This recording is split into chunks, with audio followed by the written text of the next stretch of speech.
335 അധ്യായങ്ങളിലായി 18,000 ശ്ലോകങ്ങളിലായി 300 കഥകളായി പറയുന്നതാണ് ശ്രീമദ് ഭാഗവതം. രണ്ടാമത് ദേവി ഭാഗവതമാണ്.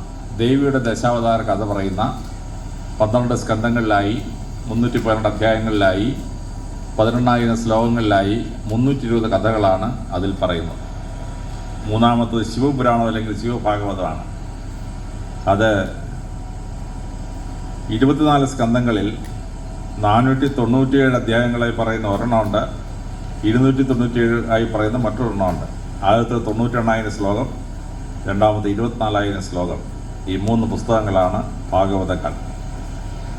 പരമശിവന് അഷ്ടദശാവതാരങ്ങൾ, 18 അവതാരങ്ങളാണ്. ഇതിൽ ശ്രീമദ് ഭാഗവതമാണ് ഇവിടെ പരാമർശിക്കപ്പെടുന്നത്. ഈ ഭാഗവതം നൈമിശാരണ്യത്തിൽ വെച്ച് പറഞ്ഞതാണ്. ഞാൻ ആ നൈമിശാരണ്യത്തിൽ പോയിട്ടുണ്ട്. 10 ക്ഷേത്രങ്ങളാൽ ചുറ്റപ്പെട്ട ഒരു വലിയ മൈതാനത്തിലാണ് നൈമിശാരണ്യം. ആ നൈമിശാരണ്യത്തിൽ വെച്ച് പറയുന്ന ഭാഗവതം പറയുമ്പോൾ 300 കഥകൾ. ഈ 300 കഥകൾ പറയണമെങ്കിൽ 6 മാസം പറഞ്ഞാലും തികയില്ല. അതുകൊണ്ട് ആ 300 കഥകളിൽ നിന്ന് ഒരു ദിവസം 3 എണ്ണം വെച്ചെടുത്താൽ 7 ദിവസം കൊണ്ട് 21 കഥകൾ, 4 എണ്ണം വെച്ചെടുത്താൽ 28 കഥകൾ. അത് ഈ 300 കഥകളുടെ സാമ്പിളുകളാണ്. ആ സാമ്പിളുകൾ പറഞ്ഞിട്ട് ആ ഭാഗവതത്തിൻ്റെ സാരം യജ്ഞാചാര്യൻ അടുത്ത 7 ദിവസം കൊണ്ട് ഇവിടെ പറഞ്ഞു തരികയാണ്. അപ്പോൾ ഈ ഭാഗവതം അതിൻ്റെ മഹാത്മ്യം കൃത്യമായി മനസ്സിലായിക്കോണം. ദുന്ദുലിയുടെ മകനായ ദുന്ദുകാരി ദുഷ്ടാത്മാവായി ദുഷ്ടനായി ജീവിച്ച് ദുരാത്മാവെ അലഞ്ഞിരിക്കുകയായിരുന്നു. അവന് മോക്ഷം കൊടുക്കാൻ വേണ്ടി 7 ദിവസം ജ്യേഷ്ഠൻ ഗോകർണൻ ഇരുന്ന ഭാഗവതം പറഞ്ഞു കൊടുത്തപ്പോൾ ആ ദുഷ്ടാത്മാവിന് മോക്ഷം കിട്ടി. അവൻ സ്വർഗത്തിലേക്ക് പോയി. പരിശുദ്ധ രാജാവ് 24 കൊല്ലത്തെ ഭരണത്തിന് ശേഷം അഹങ്കാരത്താൽ ഒരു സന്യാസിയുടെ കഴുത്തിലേക്ക് ചത്ത പാമ്പിനെ എടുത്തിട്ട് അദ്ദേഹത്തിൻ്റെ മകൻ ശപിച്ചു, 7 ദിവസത്തിനകം നീ മരിക്കുമെന്ന്, പാമ്പ് കടിച്ച് മരിക്കുമെന്ന് പറഞ്ഞു. അങ്ങനെ മരണം ഭയപ്പെട്ട് ഒളിച്ചിരുന്ന പരിശുദ്ധ രാജാവിന് 7 ദിവസം കൊണ്ട് ഭാഗവതം പറഞ്ഞു കൊടുത്തപ്പോൾ ആ പരിശുദ്ധ രാജാവ് മരണത്തെ എങ്ങനെ നേരിടണമെന്ന് പഠിക്കുകയും അവൻ മരിച്ച് മോക്ഷത്തിലേക്ക് പോവുകയും ചെയ്തു. മോക്ഷം കിട്ടുന്ന അത്ഭുതമാണ് ഭാഗവത സപ്താഹം എന്ന് പറയുന്നത്. ശ്രീരാമേന്ദ്ര ഭഗവാന്റെ കൊച്ചുമകനായ അയോധ്യയിലെ പ്രസിദ്ധനായ രാജകുമാരൻ, അദ്ദേഹം 3600 കൊല്ലത്തിനു മുമ്പ് ആരംഭിച്ചതാണ് ശ്രീമദ് ഭാഗവത സപ്താഹങ്ങൾ എന്ന് പറയുന്നത്. അത് 3600 കൊല്ലമായി അഭംഗുരം നടന്നുകൊണ്ടിരിക്കുകയാണ്. ഇന്ന് ലോകത്തിലെ ഏറ്റവും വലിയ ഭാഗവത സപ്താഹം നടക്കുന്നത് ലണ്ടനിലാണ്. അത് ഒരേ സമയം 120 രാജ്യങ്ങളിലായിട്ട് 100 കോടി ആളുകൾ കാണുകയാണ്. സിംഗപ്പൂരിലെ പ്രസിദ്ധമായ ഭാഗവത സപ്താഹം, കെനിയയിലെ പ്രസിദ്ധമായ ഭാഗവത സപ്താഹം, അമേരിക്കയിലെ ചിക്കാഗോയിലെ ഭാഗവത സപ്താഹം, ഇതൊക്കെ 120 രാജ്യങ്ങളിൽ 80 മുതൽ 100 കോടി ആളുകൾ കാണുന്ന വലിയ ഭാഗവത സപ്താഹങ്ങളാണ്. ഈ വലിയ ഭാഗവത സപ്താഹത്തിൻ്റെ സാരം ഇവിടെയും 7 ദിവസമായി അരങ്ങേറുകയാണ്. അങ്ങനെ നമ്മൾ ഭാഗവതത്തെ മനസ്സിലാക്കുമ്പോൾ ഒരു കഥ കേൾക്കുമ്പോൾ ആ കഥയ്ക്ക് 3 പ്രതലങ്ങളാണ്. ഒന്ന്, ആ കഥ ഒരു സാഹിത്യ കഥയാണ്, അതിലെ സാഹിത്യ അംശം മനസ്സിലാക്കണം. രണ്ടാമത്, സനാതനധർമ്മ കഥയിലൂടെ എന്താണ് നമ്മളെ പഠിപ്പിക്കാൻ ശ്രമിക്കുന്നത് എന്ന തിയോളജിയും ഫിലോസഫിയും മനസ്സിലാക്കണം.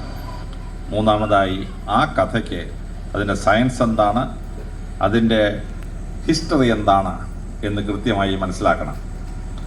ആ കഥകളുടെ ഒരു രസകരമായ അവതരണമാണ് ദേവനന്ദ ഇവിടെ ചെയ്തത്. യജ്ഞാചാര്യൻ അതിൻ്റെ തിയോളജിയും ഫിലോസഫിയും അടുത്ത 7 ദിവസം നിങ്ങൾക്ക് വിശദമാക്കി തരും. അപ്പോൾ ആ കഥയിലൂടെ പ്രധാനമായി കടന്നുപോയാൽ ആ ദശാവതാര കഥയിൽ നമ്മൾ എന്താണ് മനസ്സിലാക്കേണ്ടത്, 21-ാം നൂറ്റാണ്ട് ജീവിച്ചിരിക്കുന്ന നമ്മൾ എന്താണ് മനസ്സിലാക്കേണ്ടതെന്നാണ് ഞാൻ നിങ്ങളോട് പറയാൻ ഉദ്ദേശിക്കുന്നത്. കാരണം അതിൻ്റെ തിയോളജിയും ഫിലോസഫിയും യജ്ഞാചാര്യൻ പറഞ്ഞു തരും. സാഹിത്യം നിന്ന് കേട്ട് മനസ്സിലാക്കാൻ പറ്റും, പക്ഷേ കഥയുടെ സാരം മനസ്സിലാക്കണം. ഭാഗവതം രചിക്കപ്പെടുമ്പോൾ ഒരു 3800 വർഷങ്ങൾക്ക് മുമ്പെങ്കിലും ആയിരിക്കണം വേദവ്യാസൻ രചിച്ചിട്ടുണ്ടാവുക. അത് രചിക്കുമ്പോൾ വിഷ്ണു ഭഗവാന്റെ ദശാവതാര കഥ പറയുകയാണ്. മത്സ്യം, കൂർമ്മം, വരാഹം, നരസിംഹം, വാമനൻ, രാമോ രാമച്ചരാമ, കൃഷ്ണ കൽക്കി എന്ന ദശാവതാരം. അപ്പോൾ ഈ കഥ എന്ന് പറയുന്നത് 1860 എവല്യൂഷണറി തിയറി വിശദമായി എഴുതി നമ്മുടെ സയൻറ്റിസ്റ്റ് ചാൾസ് ഡാർവിൻ 1860 എഴുതിയ എവല്യൂഷണറി തിയറി അതുപോലെ 4000 വർഷത്തിന് മുമ്പ് വേദവ്യാസൻ ഭാഗവതത്തിൽ നമുക്ക് പറഞ്ഞു തരികയാണ്. ചാൾസ് ഡാർവിൻ പറയുന്നു, ആദ്യം കടലിൽ മത്സ്യങ്ങൾ ഉണ്ടായി, പിന്നെ കടലിലും കരയിലും ജീവിക്കുന്ന ആംഫീബിയൻസ് ഉണ്ടായി, അതിനുശേഷം കരയിൽ മാത്രം ജീവിക്കുന്ന ടെറസ്ട്രിയൽ ബീയിങ്സ് ഉണ്ടായി, അത് കഴിഞ്ഞ് മനുഷ്യനും മൃഗങ്ങളും ഇടകലർന്ന മൃഗങ്ങളുണ്ടായി, അത് കഴിഞ്ഞ് മനുഷ്യനുണ്ടായി. മനുഷ്യൻ്റെ മുണ്ട് നീളക്കുറവായിരുന്നു. 16,000 വർഷത്തിന് മുമ്പ് 4 അടിയുള്ള കുറു മനുഷ്യനായിരുന്നു. അവന് 16,000 വർഷത്തിന് മുമ്പ് ഒരു മ്യൂട്ടേഷൻ ഉണ്ടായപ്പോൾ 6 അടിയുള്ള മനുഷ്യനായിട്ട് അവൻ മാറി. അവൻ ആദ്യം ഹണ്ടർ ഗാദറായിട്ട് കാട്ടിലിങ്ങനെ വേട്ടയാടി നടന്നു. അതിനുശേഷം അവനൊരു സ്ഥലത്ത് താമസിക്കാൻ തുടങ്ങി, സെറ്റിൽഡ് സൊസൈറ്റി ഉണ്ടാകാൻ തുടങ്ങി, ടൗൺസ് ആൻഡ് വില്ലേജസ് ഉണ്ടാകാൻ തുടങ്ങി. അത് കഴിഞ്ഞപ്പോൾ അവൻ കൃഷി ചെയ്ത് ജീവിക്കാൻ പഠിച്ചു. കായികങ്ങൾ തന്നെ ജീവിച്ച മനുഷ്യൻ കൃഷി ചെയ്ത് ജീവിക്കാൻ പഠിച്ചു. അത് കഴിഞ്ഞ് അവൻ സിവിലൈസേഷൻ ഉണ്ടാക്കി. അവൻ മക്കിവില്യൻ റൂളേഴ്സിനെ സൃഷ്ടിച്ചു. അതാണ് നമ്മൾ ഇന്ന് കാണുന്ന സംസ്കാരം, സിവിലൈസേഷൻ. ഇതാണ് ചാൾസ് ഡാർവിൻ പറഞ്ഞത്. ചാൾസ് ഡാർവിൻ പറഞ്ഞ അതേ സംഭവമാണ് വേദവ്യാസൻ ഭാഗവതത്തിൽ പറയുന്നത്. ആദ്യം മത്സ്യാവതാരം. കടലിൽ മത്സ്യത്തിൻ്റെ രൂപത്തിൽ ഭഗവാൻ അവതരിക്കുന്നു. രണ്ടാമത് കൂർമാവതാരം. കരയിലും വെള്ളത്തിലും ജീവിക്കുന്ന ആമയായി ഭഗവാൻ വരുന്നു. പിന്നെ കരയിൽ മാത്രം ജീവിക്കുന്ന പന്നിയായി, വരാഹമായി ഭഗവാൻ വരുന്നു. പിന്നെ മൃഗവും മനുഷ്യനും മിക്സ് ചെയ്യുന്ന നരസിംഹമായി ഭഗവാൻ വരുന്നു. അതിനുശേഷം ആളിൽ കുറിയ പിഗ്മിയായി വാമനാവതാരം ഉണ്ടാകുന്നു. പിന്നെ കാട്ടിൽ വേട്ടയാടി നടക്കുന്ന മഴുവൊഴിഞ്ഞ് നടക്കുന്ന പരശുരാമൻ വരുന്നു. പിന്നെ അവൻ സെറ്റിൽഡായ ഒരു ഗ്രാമത്തിൽ പട്ടണം ഉണ്ടാക്കുന്നു. അതാണ് അയോധ്യയിലെ ശ്രീരാമൻ. പിന്നെ കലപ്പയെഴുതി വരുന്ന കർഷകനായി ബലരാമൻ വന്ന് കാർഷിക വ്യവസ്ഥ ഉണ്ടാക്കുന്നു. അതിനുശേഷം ഭഗവാൻ ശ്രീകൃഷ്ണൻ മക്കിവില്ലൻ റൂളർ വരുന്നു. അങ്ങനെ സിവിലൈസേഷൻ വന്ന് കലിയുഗം അവസാനിക്കാറാവുമ്പം നമ്മുടെ ട്രംപും പുടിനും എല്ലാം കൂടെ ആറ്റം മുമ്പിട്ട് ലോകം മുഴുവൻ തീർക്കും. ആ സമയമാകുമ്പോൾ തന്നെ കലി വരും. കലിയുഗം അവസാനിക്കാൻ വേണ്ടി കൽക്കി വരും. ഇതാണ് ഡാർവിൻ്റെ പരിണാമ സിദ്ധാന്തം അതുപോലെ ഭാഗവതത്തിൽ പറഞ്ഞിരിക്കുന്നത്. അപ്പോൾ ആ ഭാഗവതത്തിൽ പറയുമ്പോൾ നമ്മൾ ആ ചരിത്രവും ശാസ്ത്രവും മനസ്സിലാക്കിയിട്ട് 21-ാം നൂറ്റാണ്ടിൽ നിങ്ങളും ഞാനും എന്താണ് പഠിക്കേണ്ടതെന്ന് കൃത്യമായി മനസ്സിലാക്കിക്കോണം. അതിലാദ്യത്തേത് മത്സ്യാവതാരമാണ്.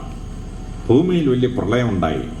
ആ പ്രളയത്തിൽ നിന്ന് മനുഷ്യരെ രക്ഷിക്കാൻ വേണ്ടി മനു ഒരു ബോട്ടൊക്കെ ഉണ്ടാക്കി വെള്ളത്തിലൂടെ രക്ഷപ്പെടാൻ ശ്രമിക്കുന്നു. അപ്പോൾ ഭഗവാൻ ഒരു മത്സ്യമായി വന്ന് ആ മത്സ്യത്തിൻ്റെ കൊമ്പിൽ കെട്ടി മനു മനുഷ്യരാശിയെ രക്ഷിക്കുകയാണ്. ഇത് റിവർ വാലി സിവിലൈസേഷൻ എന്ന് പറയപ്പെടുന്ന ലോകത്തിലെ സംസ്കാരങ്ങളുണ്ടായിരുന്നു. ഈജിപ്റ്റ്, ബാബിലോൺ, നൈൽ നദീതീരത്ത് ഈജിപ്റ്റ്, യൂഫ്രട്ടീസ് നിരങ്ങളിൽ മെസൊപ്പൊട്ടേമിയൻ സിവിലൈസേഷൻ, സിന്ധു നദീതീരത്ത് ഇൻഡസ് വാലി സിവിലൈസേഷൻ, ഇങ്ങനെ നദീതര സംസ്കാരമുണ്ടായിരുന്നു. ഈ നദീതര സംസ്കാരങ്ങളെല്ലാം വെള്ളപ്പൊക്ക ഭീഷണി ഉണ്ടായിരുന്നു. ആ വെള്ളപ്പൊക്ക ഭീഷണി ഉണ്ടാക്കിയപ്പോൾ അതിൽ നിന്ന് ലോകത്തെ രക്ഷിച്ച കഥ എല്ലാ സിവിലൈസേഷൻസിലും ഉണ്ട്. ഈജിപ്തിൽ വളരെ പ്രഗത്ഭമായി നൈൽ നദിയിൽ വെള്ളപ്പൊക്കം ഉണ്ടായപ്പോൾ അത് പരിഹരിക്കാനായി ഫറവോ മീനസ് എന്ന് പറയുന്ന ആൾ ഡൈക്കുണ്ടാക്കി, ബോട്ടുണ്ടാക്കി ആളുകളെ രക്ഷിക്കുകയാണ്. ഗ്രീക്ക് പുരാണത്തിൽ വലിയ ജലപ്രളയം ഉണ്ടായി. അപ്പോൾ ബോട്ടുണ്ടാക്കി മനുഷ്യരെ രക്ഷിച്ചു മീനോസ് എന്നൊരാൾ. ഇന്ത്യയിൽ മനു ബോട്ടുണ്ടാക്കി അവിടെ ഭഗവാൻ മത്സ്യമായിട്ടൊന്ന് രക്ഷിക്കുകയാണ്. കഥയിൽ ശ്രദ്ധിച്ചോ, എല്ലാവരുടെയും പേര് മായും നായും ചേർന്നാണ്. നമുക്ക് മനു, ഗ്രീസിൽ മീനോസ്, ഈജിപ്തിൽ മീനസ്, എല്ലാം മായും നായുമാണ്. ഇനി യഹൂദന്മാർക്കും ക്രിസ്ത്യാനികൾക്കും മുസ്ലിങ്ങൾക്കും വേദപുസ്തകത്തിൽ വലിയ വെള്ളപ്പൊക്കം ഉണ്ടായി. ആ വെള്ളപ്പൊക്കം ഉണ്ടായപ്പോൾ ജനങ്ങളെ രക്ഷിക്കാൻ വേണ്ടി വലിയൊരു പെട്ടകം ഉണ്ടാക്കി. അയാളുടെ പേര് നൂ, മലയാളത്തിൽ നോഹ എന്ന് പറയും. മനുവിൻ്റെ നൂ മാത്രമേ ഉള്ളൂ വേദപുസ്തകത്തിൽ, മാ ഇല്ല, അത്രേ ഉള്ളൂ. അപ്പോൾ എല്ലാ കഥയും മായും നാൻ ചേർന്ന പേരുകൾ, ചിലപ്പോൾ നൂ മാത്രമുള്ള പേരുകൾ. ഇത് ലോകത്തിലെ എല്ലാ സംസ്കാരത്തിലുണ്ടായിരുന്ന പുരാതനമായ ഒരു കഥയാണ്. വെള്ളപ്പൊക്കത്തിലും ദൈവം നമ്മളെ രക്ഷിക്കുന്ന കഥ. അങ്ങനെയാണ് മത്സ്യാവതാരം ഉണ്ടാകുന്നത്. പക്ഷേ ഈ മത്സ്യാവതാരം ഇന്ത്യയെ സംബന്ധിച്ചിടത്തോളം ഇന്ത്യയുടെ ചരിത്രവുമായി ബന്ധപ്പെട്ട ഒരു സംഭവമാണ്. ഇൻഡസ് വാലി സിവിലൈസേഷൻ എന്ന് പറയുന്ന 6000 കൊല്ലത്തിന് മുമ്പ് നിലനിന്നിരുന്ന സംസ്കാരത്തിൽ 1500 പട്ടണങ്ങളുണ്ടായിരുന്നു. 1500 പട്ടണങ്ങളിൽ 700 പട്ടണങ്ങളും സരസ്വതി നദിയുടെ തീരത്തായിരുന്നു.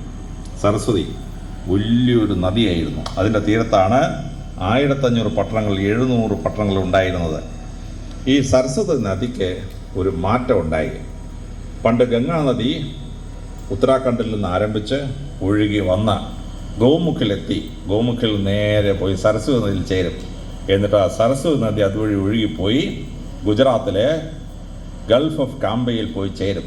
അങ്ങനെയാണ് ഗംഗാനദി അറബിക്കടലിൽ ചേർന്നുകൊണ്ടിരുന്ന നദിയാണ്.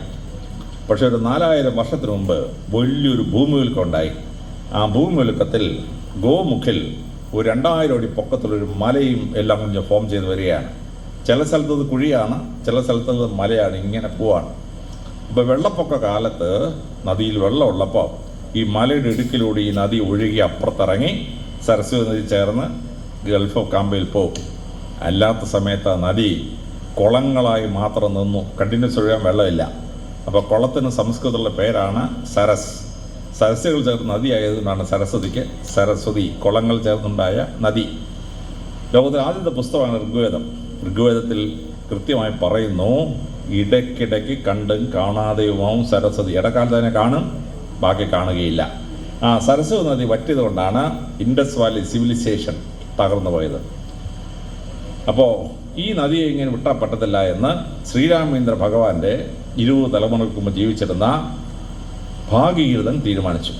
അദ്ദേഹം എന്ത് ചെയ്തു? അദ്ദേഹം വന്ന ഈ മലയുടെ ഇടയ്ക്കുള്ള വിള്ളലെല്ലാം പാറയും മണ്ണും ഇട്ട് അടച്ചു. അതോടുകൂടി ഗംഗാനദി ഉത്തരാഖണ്ഡിൽ നിന്ന് ഒഴുകി വന്ന് ഗോമുഖിൽ തട്ടി അത് ഗതി തിരിഞ്ഞു. ഗതി തിരിഞ്ഞൊഴുകുന്ന നദിയുടെ പേര് ആ രാജാവിൻ്റെ പേരിൽ തന്നെയാണ്, ഭാഗീരഥി. എന്താ അതുവഴി ഒഴുകി വന്നിട്ട് യമുന നദിയിൽ വന്ന് ലയിക്കും. അതാണ് ത്രിവേണി സംഗമം. ഹിന്ദുക്കളുടെ പുണ്യഭൂമിയായ 3 നദികൾ ചേരുന്ന ത്രിവേണി സംഗമം.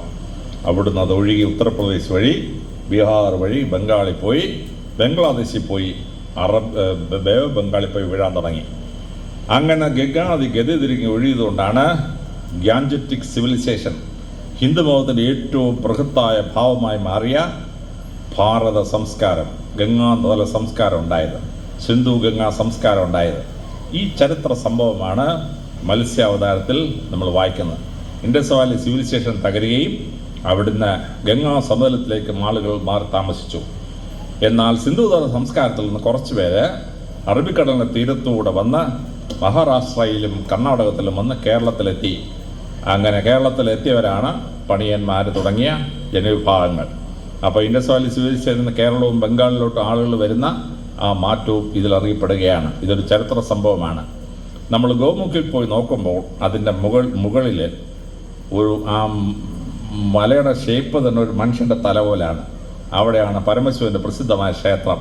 അതാണ് ഗംഗാനദിയെ പരമശിവൻ തലയിൽ വഹിച്ചിട്ട് ഭൂമിയിലേക്ക് കൊടുത്തു എന്ന് പറയുന്ന സുന്ദരമായ ചരിത്ര സംഭവം കഥയായി നമ്മൾ വായിക്കുന്നത്. അപ്പോൾ ഇൻഡസ് വാലി സിവിലൈസേഷൻ തകരുകയും മഹത്തായ ഹിന്ദു ഗാൻജറ്റിക് സിവിലൈസേഷൻ ഫോം ചെയ്യുകയും ചെയ്ത ചരിത്ര സംഭവം അതാണ് മത്സ്യാവതാരത്തിൻ്റെ കഥയിൽ നമ്മൾ വായിക്കുന്നത്. അതേസമയം മത്സ്യത്തെ എങ്ങനെ സംരക്ഷിക്കണം, മത്സ്യം നമുക്ക് തരുന്ന അനുഗ്രഹങ്ങൾ എന്തൊക്കെയാണ്, ഇതൊക്കെ വളരെ കൃത്യമായി നമുക്ക് മനസ്സിലാവുന്നു മത്സ്യാവതാരത്തിൽ. മത്സ്യാവതാരം കഴിയുമ്പോൾ അടുത്തത് കൂർമാവതാരമാണ്. ആമയായി ഭഗവാൻ ഭൂമിയിലേക്ക് വരികയാണ്. കഥ നിങ്ങൾക്കറിയാം. ദുർവാസാവ് മഹർഷി ആളുകളൊക്കെ ഇങ്ങനെ ശപിച്ചുകൊണ്ട് നടക്കുകയാണ്. അപ്പോൾ അദ്ദേഹത്തിന് സ്ത്രീകൾ എന്തെന്നറിയാമോ? ഒരു ഹാരം ഉണ്ടാക്കി കൊടുത്തു. ഒരു ഹാരം ദുർവാസാവ് കഴുത്തിലൂടെ ഇടാൻ തുടങ്ങിയപ്പോൾ ദേവേന്ദ്രൻ വരുന്നു. അതുകൊണ്ട് ഹാരം ദേവേന്ദ്രന് കൊടുത്തു. ദേവേന്ദ്രന് കഴുത്തിലോട്ട് ഇടുന്നതിന് തൊട്ട് മുമ്പ് ഒന്ന് തലയിലോട്ട് വെച്ച് അതിനകത്തുള്ള ചെള്ളു ഈച്ച എല്ലാം കൂടെ ഐരാവതത്തിന് ചെവിച്ചെന്ന് കയറി. ആനയ്ക്ക് ദേഷ്യം ഒന്ന് മതവിളകി ഇതരത്തിൽ ഏറ് വെച്ചു കൊടുത്തു. ദുർവാസാവ് ഒരൊറ്റ ശാപം വെച്ചു കൊടുത്തു. നിന്റെ സന്ധി പരമ്പരയുണ്ടല്ലോ ദേവന്മാർ, നിങ്ങളൊക്കെ ജരയും നരയും ഉണ്ടായ വാർദ്ധക്യകാലത്ത് കഷ്ടപ്പെടുന്ന ഒരൊറ്റ ശാപം കൊടുത്തു. അത് പരിഹരിക്കാൻ വേണ്ടിയാണ് പാലാഴി മദനവും കൂർമാവതാരം ഉണ്ടാകുന്നത്. സ്ത്രീകൾക്ക് മാത്രമേ ഇത്രയും ബുദ്ധിയുള്ളൂ, ഈ പുരുഷന്മാർക്ക് അത്രയും ബുദ്ധിയൊന്നുമില്ല. ഈ ദുർവാസാവ് ഇങ്ങനെ ലോകത്തെല്ലാവരും ശവിച്ചടക്കി ഇവനെ ഒരു പാഠം പഠിപ്പിക്കാൻ സ്ത്രീകൾ തീരുമാനിച്ചു. അങ്ങനെ അവളുമാർ എന്തെന്നറിയാമോ? നല്ലൊരു ഹാരമൊക്കെ ഉണ്ടാക്കി നല്ല ചെള്ളി ഈച്ചയുള്ള ഹാരം ഇട്ട് കൊടുത്തു. ദുർവാസാവാദം കാണും ചെവിയിലിട്ട് കഴുത്തിലിട്ടിരുന്നെങ്കിൽ അവൻ്റെ മൂക്കിലും ചെവിയിലും ഈച്ചയും ചെള്ളും ചെന്ന് കയറുന്ന ദുർവാസാവിൻ്റെ ഇടപാട് തീർന്നില്ല. ഞാൻ സ്ത്രീകളെ പറ്റിച്ച പണിയാണ്. പക്ഷെ ഗ്രഹപ്പഴയ്ക്ക് ദേവേന്ദ്രൻ വന്ന് കയറുകയും അങ്ങോട്ട് കൊടുക്കുകയും ചെയ്തു. എവിടെയാണ് സംഗതി പറ്റിയത്? പടി പറ്റിപ്പോയി. ശാപം കിട്ടിക്കഴിഞ്ഞപ്പോൾ എങ്ങനെ പരിഹരിക്കും? പരമശിവൻ പറഞ്ഞു, ഒറ്റ മാർഗ്ഗമേ ഉള്ളൂ. പാലാഴി മദനം നടത്തി അമൃത് പുറത്തെടുക്കണം, എങ്കിലേ രക്ഷയുള്ളൂ. അപ്പോൾ എങ്ങനെ അമൃത് പുറത്തെടുക്കും? ദേവേന്ദ്രൻ പറഞ്ഞു, നമ്മൾ മാത്രം വിചാരിച്ചാൽ പറ്റില്ല. നമ്മുടെ കൂടെ അസുരന്മാരെ കൂടെ കൂട്ടുപിടിച്ചേ പറ്റുള്ളൂ. നമ്മളമ്മ ഈ യുദ്ധം നടക്കുകയാണ്. അതുകൊണ്ട് അവരുടെ അടുത്ത് നിന്ന് പറഞ്ഞ് അവരുടെ സഹായം ചോദിക്കാൻ പറഞ്ഞു. അങ്ങനെ അസുരന്മാരുടെ രാജാവാണ് മഹാബലി ചക്രവർത്തി. മഹാബലി ചക്രവർത്തിയുടെ അടുത്ത് നിന്ന് റിക്വസ്റ്റ് ചെയ്തു. മഹാബലി പറഞ്ഞു, ഞാൻ വരാമെന്ന് പറഞ്ഞു. അങ്ങനെ മഹാബലി അസുരന്മാരും ദേവന്മാരും കൂടെ കൂടി പാലാഴി മദനം നടത്തുകയാണ്. ഭാഗവതം നമ്മളെ പഠിപ്പിക്കുന്നു, ദേശ നന്മയ്ക്കായി ശത്രുത മറക്കണം. പഞ്ചായത്ത് ഇലക്ഷൻ വന്നത് 2 മാസം മുമ്പ് LDFും UDFും BJP കൂടെ തകർത്ത അടി. ഇലക്ഷൻ കഴിഞ്ഞു, പഞ്ചായത്ത് കമ്മിറ്റി ഉണ്ടായി, മുനിസിപ്പാലിറ്റി ഉണ്ടായി. പിന്നെ നാട് നന്നാവണമുണ്ടല്ലോ. അവിടെ കിടന്ന് LDF UDFും BJPയോടെ കഴിച്ചാൽ നാട് നന്നാവോ? പഞ്ചായത്ത് നന്നാവോ? ഇല്ല. ഇലക്ഷൻ കഴിഞ്ഞാൽ പിന്നെ എല്ലാവരോടും കൂടെ ഒത്തു നിന്നിട്ട് നാട് നന്നാക്കിയെങ്കിലേ പഞ്ചായത്ത് നന്നാവോ, മുനിസിപ്പാലിറ്റി നന്നാവോ. ഇനി ഒരു 10 ദിവസം കഴിയുമ്പോൾ ഇലക്ഷൻ വരുവാണ്, അസംബ്ലി ഇലക്ഷൻ. അസംബ്ലി അങ്ങോട്ട് ഫോം ചെയ്ത് കഴിഞ്ഞാൽ അതുവരെ അടി ഭയങ്കര LDF UDFും BJP ആടി. പക്ഷെ അസംബ്ലി ഉണ്ടായിക്കഴിഞ്ഞാൽ ദിവസവും പ്ലക്കാർഡ് പിടിച്ചുകൊണ്ട് ബോയ്ക്കോട്ട് നടത്തിക്കൊണ്ടിരുന്ന ജാതി നന്നാവോ? ഇല്ല. അസംബ്ലി ഉണ്ടായിക്കഴിഞ്ഞാൽ പിന്നെ LDF UDFും BJPയും പ്രപ്പോഷൻ അനുസരിച്ച് ഒത്തു നിന്നെങ്കിലേ ഈ കേരളം നന്നാവുള്ളൂ. ഇതാണ് ഭാഗവതം പഠിപ്പിക്കുന്നത്. നാടിൻ്റെ നന്മയ്ക്കായി ശത്രുത മറന്ന് യുദ്ധം നിർത്തിവെച്ച് നമ്മൾ ഒന്നിക്കണം. ഭാഗവതം നമ്മളെ പഠിപ്പിക്കുകയാണ് രാഷ്ട്രീയത്തിനെതിരെ എങ്ങനെ നാടിനെ നന്നാക്കണം. അങ്ങനെ മഹാബലി വന്നു, അസുരന്മാർ വന്നു, ദേവന്മാർ വന്നു. അപ്പോൾ ഈ മലയിട്ട് കറക്കണം. ഭഗവാൻ പറഞ്ഞു, ഞാൻ ആമയായിട്ട് വരാം, എൻ്റെ പുറത്തോട്ട് പാറ വെച്ചേക്കാൻ പറഞ്ഞു, മല വെച്ചേക്കാൻ പറഞ്ഞു. കറക്കണ്ടേ? അന്ന് മലയാളികൾ കയറൊന്നും കണ്ടുപിടിച്ചിട്ടില്ല, യൂറോപ്പിലുള്ളവർ പ്ലാസ്റ്റിക് കണ്ടുപിടിച്ചിട്ടില്ല. ഭഗവാൻ പറഞ്ഞു, എൻ്റെ കഴുത്തിൽ ഞാൻ പാമ്പനെ വിട്ടുതരാം, അതിനെ ചുറ്റിയിട്ട് അങ്ങോട്ട് കറക്കൊള്ളാൻ പറഞ്ഞു. അങ്ങനെ പാലാഴി മദനം നടത്തി അമൃത് കണ്ടെത്തി മരണത്തെ അതിജീവിച്ചു എന്നുള്ളതാണ് കഥ. ഒരു പൊട്ട കഥയാണ്. 4 സ്ക്വയർ ഫീറ്റ് വീതി നീളമുള്ള ഒരു ആമയുടെ തലയിലോട്ട് ഒരു മല കൊണ്ട് വെക്കാൻ പറ്റുമോ? ആ മല, ഒരു മലയെ ചുറ്റാൻ വേണ്ടി 8 അടി നീളമുള്ളൊരു മൂക്കനെ കൊണ്ട് ഈ മലയെ ചുറ്റി കറക്കാൻ പറ്റുമോ? കഥയ്ക്കകത്തൊരു സയൻസ് ഇല്ല, ഒരു ലോജിക്കില്ല. പക്ഷേ കഥയുടെ അർത്ഥം നമ്മൾ മനസ്സിലാക്കണ്ടേ. ആ കഥയുടെ അർത്ഥം, പാല് കൊണ്ടൊരു കടലുണ്ട് എവിടെയെങ്കിലും? ഇല്ല. ആ കഥ സിംബോളിക്കായ ഒരു കഥയാണ്. ആ കഥയെ നമ്മൾ അർത്ഥമാണ് കണ്ടുപിടിക്കേണ്ടത്, അല്ല കഥ എങ്ങനെ നടന്നു വിശ്വസിച്ച് കളയരുത്. അപ്പോൾ പാലാഴി മദനം അങ്ങോട്ട് നടക്കുമ്പോൾ ഓരോരോ സാധനങ്ങൾ പൊങ്ങി വരികയാണ്. നവരത്നങ്ങൾ മുഴുവൻ പൊങ്ങി വന്നു. 9 രത്നങ്ങൾ പൊങ്ങി വന്നു. പിന്നെ പാരിജാതം പൊങ്ങി വന്നു. അങ്ങനെ 1 by 1 യജ്ഞാചാര്യൻ നമുക്ക് പറഞ്ഞു തരും പൊങ്ങി വരുന്ന സാധനത്തിൻ്റെ ലിസ്റ്റ്. 69ാമത് പൊങ്ങി വരുന്നത് മഹാലക്ഷ്മി. 70ാമത് പൊങ്ങി വരുന്നത് അമൃതാണ്. മഹാലക്ഷ്മി എന്താ ഈ 69ാമത് വരുന്നത്? മഹാലക്ഷ്മി ധനത്തിൻ്റെ ദേവതയാണ്. ധനം വെറുതെ ഇരുന്നാൽ ലോട്ടറി അടിച്ചാൽ ചിലപ്പോൾ കിട്ടും, അല്ലാതെ ധനമൊന്നും വരത്തില്ല. കഠിനമായ പാലാഴി മദനം പോലെയുള്ള കഠിനമായ യജ്ഞം ചെയ്തതിലേ മനുഷ്യന് ധനം കിട്ടുള്ളൂ. 69ാമതായിട്ട് ധനം വരുന്നത്, മഹാലക്ഷ്മി വരുന്നത്. ആ മഹാലക്ഷ്മി പിന്നെ ഭഗവാന്റെ ഭാര്യയായി മാറുകയാണ്. ഏറ്റവും അവസാനം വരുന്നു അമൃത്, മരണത്തെ അതിജീവിക്കാനുള്ള അമൃത്. 15 കൊല്ലം മുമ്പ് വരെ മരണത്തെ അതിജീവിക്കാൻ പറ്റില്ലായിരുന്നു, ഇപ്പം നമുക്ക് പറ്റും. അലക്സാണ്ടർ ജേക്കബ് ജീവിച്ചിരിക്കുമ്പോൾ എൻ്റെ DNA മോളിക്യൂളെടുത്ത് പ്രിസർവ് ചെയ്ത് കഴിഞ്ഞാൽ, ഞാൻ മരിച്ചു കഴിഞ്ഞ് ഒരു സ്ത്രീയുടെ ഗർഭത്തിലോട്ട് ആ DNA ഇട്ട് കൊടുത്താൽ എക്സാക്ട്ലി അലക്സാണ്ടർ ജേക്കബ് ഗർഭത്തിൽ നിന്ന് പുറത്തിറങ്ങി വരും. എക്സാക്ട് സെയിം ബോഡി പുറത്ത് വരും. മരണത്തെ അതിജീവിക്കാൻ പറ്റും നമുക്ക് 15 കൊല്ലം മുമ്പ്. പക്ഷെ ഇത് സ്വപ്നം കാണുകയാണ്. മനുഷ്യൻ ദീർഘമായി പ്രയത്നിച്ചാൽ ശരീരത്തിനപ്പുറത്തായി മനുഷ്യന് അനശ്വരമായൊരു ജീവിതമുണ്ട് എന്ന് പഠിപ്പിക്കുകയാണ്. ഭഗവത്ഗീതയിൽ ഭഗവാൻ പഠിപ്പിക്കുന്നു, വസാംസി ജീർണാനി യഥാ വിഹായ തഥാ ശരീരാണി നരോപരാണി. ശരീരം ഇങ്ങനെ പൊയ്ക്കൊണ്ടേയിരിക്കും, പക്ഷെ നമ്മുടെ ആത്മാവുണ്ടല്ലോ അനശ്വരമായി പൊയ്ക്കൊണ്ടിരിക്കും. അത് ഭഗവാനിൽ ലയിക്കുന്നവരെ പൊയ്ക്കൊണ്ടിരിക്കും. ആ അനശ്വരതയുടെ പാഠം നമ്മൾ കൂർമാവതാരത്തിൽ മനസ്സിലാക്കുന്നു. അപ്പോൾ എന്തിനാണ് ഈ ഭഗവാൻ കൂർമ്മമായിട്ട് വന്നത്? ആമയ്ക്ക് മാത്രമേ ഈ പണി പറ്റൂ. നമ്മളെയൊക്കെ സ്കൂളിൽ പഠിപ്പിക്കും. ആമയും മുയലിനോട് മത്സരിച്ചു. മുയലിനൊട്ട് ഓട്ടം ഓടി അവിടെ നിന്നു. പിന്നെ ശ്വാസമൊക്കെ മുയലിന് കുഴപ്പമില്ല കേട്ടോ. മുയലിനെ ഒരു കോൾഡ് ബ്ലഡ് ആനിമലായിട്ട് ദൈവം സൃഷ്ടിച്ചിരിക്കുകയാണ്. 100 അടി ഓടിക്കഴിഞ്ഞാൽ പിന്നെ മുയലിന് ശ്വാസം എടുത്ത് ആ RNA മോളിക്യൂളിനകത്ത് പോയിട്ട് ഓക്സിജൻ കിട്ടി, ഊർജം കിട്ടിയിട്ടേ മുയലിന് ഓടാൻ പറ്റുള്ളൂ. ആമയ്ക്കതല്ല. ആമയ്ക്ക് സ്ലോ ആൻഡ് സ്റ്റഡി, ഒരൊറ്റ വെടിയിലാണ്. നമ്മളെ സ്കൂളിൽ പഠിപ്പിച്ച കഥ ശരിയാണോ എന്നറിയാൻ വേണ്ടി BBC വേൾഡ് സർവീസ് ഒരു റിയൽ മത്സരം വെച്ചു. ആ ടെലിവിഷനിൽ എടുത്തവർ 500 മീറ്റേഴ്സ് റേസ്. ഒരു മുയലിനെ ഒരു ട്രാക്കിൽ വെച്ചു, ആമയെ ഒരു ട്രാക്കിൽ വെച്ചു. ഒരു 100 അടി ഓടിയിട്ട് മുയൽ നിന്നു. മുയൽ പിന്നെ ശ്വാസമൊക്കെ എടുത്ത് കുറച്ച് നേരമൊക്കെ ഇരുന്നിട്ട് പിന്നെ ഒരു ഓട്ടം ഓടി. പിന്നെ ഒരു 100 മീറ്റർ കഴിഞ്ഞ് അത് നിന്നു പതുക്കെ. അവസാനം 450 മീറ്റർ മുയൽ ഓടിയപ്പോഴേക്കാം ആമ ടക്കേ നടന്നിട്ട് 500 മീറ്റർ റേസ് ജയിച്ചു. നിങ്ങളുടെ വീട്ടിൽ പോയി കമ്പ്യൂട്ടറിനകത്ത് കയറി ആമയും മുയലും നിങ്ങളുടെ മത്സരം BBC അടിച്ചു കൊടുത്താൽ BBC വേൾഡ് സർവീസ് റിയൽ മത്സരം കാണിക്കും. ഭൂമിയിൽ ആമയും മുയലിനോട് മത്സരിച്ചാൽ ആമ മാത്രമേ ജയിക്കാൻ പറ്റൂ. ദൈവത്തിൻ്റെ സൃഷ്ടി അങ്ങനെയാണ്. അപ്പോൾ വളരെ ശ്രദ്ധാർഹമായി ഈ മത്സരത്തിന് ആമയായിട്ട് വരികയാണ്. മുയലിൻ്റെ ആയുസ് എത്ര? 2 വർഷം. പട്ടയുടെ ആയുസ് എത്ര? 20 വർഷം. കുതിരയുടെ ആയുസ് എത്ര? 30 വർഷം. മനുഷ്യൻ്റെ ആയുസ് എത്ര? 70, 80, 90 ഒരു നിൽക്കും. അപൂർവ ചിലർ മാത്രം. ലോകത്തിൽ ഒരുപാട് പാപം ചെയ്തവനൊക്കെ 90 കഴിഞ്ഞിട്ട് കഷ്ടപ്പെട്ടിട്ട് ചാവുള്ളൂ. അല്ലാത്ത ബാക്കിയുള്ളവനൊക്കെ 75-80 പോവും. അപ്പോൾ ഇതിങ്ങനെ ചെറിയ ആമയുടെയോ ലണ്ടൻ സൂവിൽ ഒരു ആമ കിടപ്പുണ്ട്, 364 വയസ്സായി. ജപ്പാനിലൊരു ആമ കിടപ്പുണ്ട്, 520 വർഷമായി. തിരുവനന്തപുരത്തെ സൂവിൽ 1953 കൊണ്ടിട്ട് ആമയുണ്ട്. ഇപ്പോഴും അവിടെ ഇരിപ്പുണ്ട് ആ സാധനം. 175 വർഷം. ആമയ്ക്കുണ്ടല്ലോ വലിയ ആയുസാണ്. ഭൂമിയിലൊരു അണുവായുധ യുദ്ധം ഉണ്ടായി, ന്യൂക്ലിയർ വാറുണ്ടായി. മനുഷ്യരും മൃഗങ്ങളും പട്ടിയും പൂച്ച എല്ലാം ചാവും. ആമയും രക്ഷപ്പെടും, പാറ്റയും രക്ഷപ്പെടും. ന്യൂക്ലിയർ അണുവായുധ പ്രയോഗം ഉണ്ടായാലും രക്ഷപ്പെടുന്ന 2 മൃഗങ്ങളാണ് ആമയും പാറ്റയും. ഭഗവാൻ അതുകൊണ്ടാണ് ആമയായി ജനിക്കുന്നത്. Any kind of consequences, any kind of geographic difficulty, even a nuclear war can be survived by Kurma. ഭഗവാൻ കൂർമയായിട്ട് വന്നിട്ട് ആ മത്സരം അങ്ങോട്ട് ജയിക്കുകയാണ്. അങ്ങനെ പാലാഴി മുതൽ അങ്ങോട്ട് നടക്കുകയാണ്. കുറേ കഴിഞ്ഞപ്പോൾ പാമ്പൊരൊറ്റ ഛർദിൽ ഹലാഹല വിഷം അങ്ങോട്ട് ഛർദ്ദിച്ചു. ആ വിഷം ഭൂമി മുഴുവൻ പരന്നാൽ ഭൂമിയിലെ മനുഷ്യരും മൃഗങ്ങളും എല്ലാം ചത്തു. ഭഗവാൻ പരമശിവൻ വിഷമെടുത്തങ്ങോട്ട് കുടിച്ചു. വിഷം കുടിച്ചു കഴിഞ്ഞപ്പോൾ പാർവതി കണ്ടുകൊണ്ട് നിൽക്കുകയാണ്. ഒരു ഭാര്യയും ഭർത്താവിൻ്റെ ശരീരത്തിൽ ഞെക്കിപ്പിടിക്കാൻ പാടത്തൊരു സ്ഥലമുണ്ട്, കൊങ്ങ. അവിടെ കയറി ഒറ്റ ഞെക്ക് കൊടുത്തു. ഇപ്പോഴെങ്ങാനും ഭർത്താക്കന്മാരെ അടി ചെബിക്കലിനും തീർന്നു തന്നെയായിരുന്നു. പരമശിവൻ ഇങ്ങനെ ചിരിച്ച് വാലി കയറി കൊങ്ങയ്ക്ക് പിടിച്ചപ്പോൾ. കാരണം പല ഭാര്യമാരുടെ ഒരു കുഴപ്പമാണ്, ഭർത്താക്കന്മാരുടെ കഴിവെന്തോന്ന് അറിഞ്ഞുകൂടാ.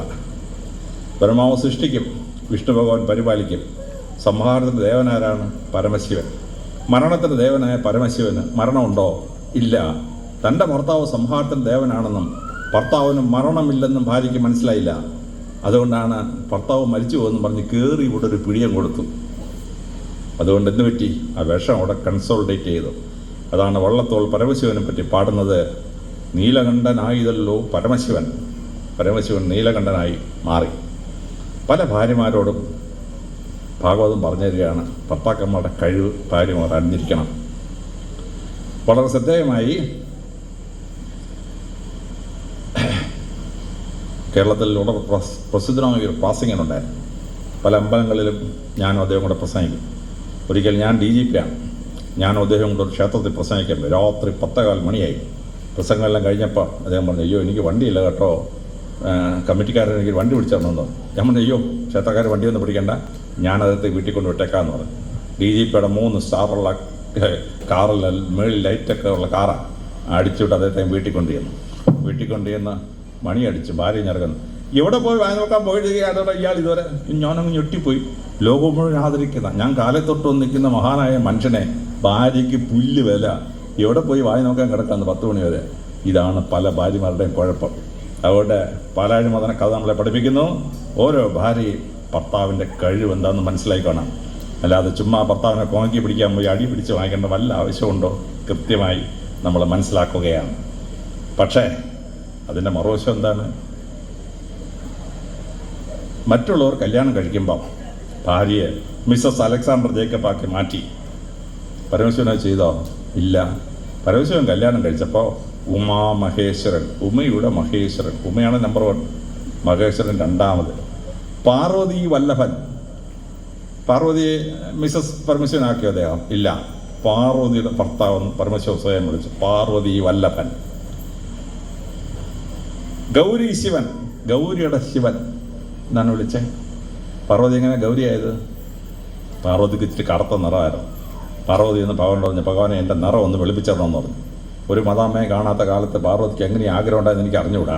പക്ഷെ പരമശിവൻ ആലോചിച്ചു, ഭാര്യമാർ ഭയങ്കര സുന്ദരിമാരാണെങ്കിൽ ഭർത്താക്കന്മാരുടെ കഷ്ടകാലമാണ്.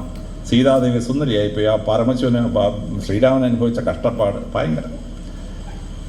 ഹെലന ട്രോയ് വലിയ സുന്ദരിയായിരുന്നു, ഗ്രീക്കുകാർ കിടന്ന് കഷ്ടപ്പെട്ട കഷ്ടപ്പാട് ഭയങ്കരമാണ്. അതുകൊണ്ട് ഭാര്യമാർ സുന്ദരിയാണെങ്കിൽ ഭർത്താക്കന്മാരുടെ കഷ്ടകാലമാണ്. ചില സ്ഥലത്ത് പുരുഷന്മാർ കൊല്ലപ്പെടും, 2-3 ദിവസം അന്വേഷിച്ചിട്ട് ഒരു തുമ്പും കിട്ടത്തില്ല.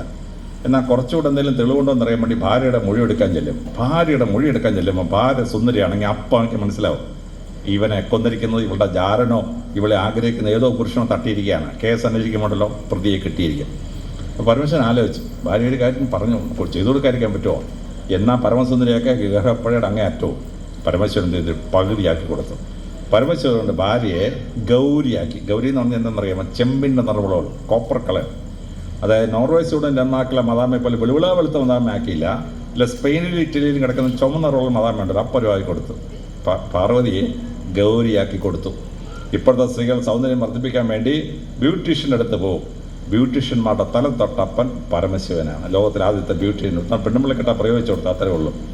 അപ്പോൾ ബ്യൂട്ടീഷ്യൻ്റെ അടുത്ത് പോകണം, 1000 രൂപ വേണമെന്ന് ഭർത്താക്കന്മാർ ഞാൻ തരത്തില്ല എന്ന് പറയാൻ പാടില്ല. പരമശിവൻ പഠിപ്പിക്കുന്നു, ഭാര്യയ്ക്ക് സൗന്ദര്യം ഉണ്ടാക്കണം, 1000 രൂപ ഭാര്യയ്ക്ക് അപ്പോഴേ കൊടുത്തേക്കണം ബ്യൂട്ടീഷ്യൻ്റെ അടുത്ത് പോകാനെന്ന് പരമശിവൻ നമ്മളെ പഠിപ്പിക്കുകയാണ്. അപ്പോൾ പാലാഴി മദനത്തിൽ നമ്മളെ ഓരോ പാഠം പഠിപ്പിക്കുകയാണ്, ശ്രദ്ധേയമായ പാഠം.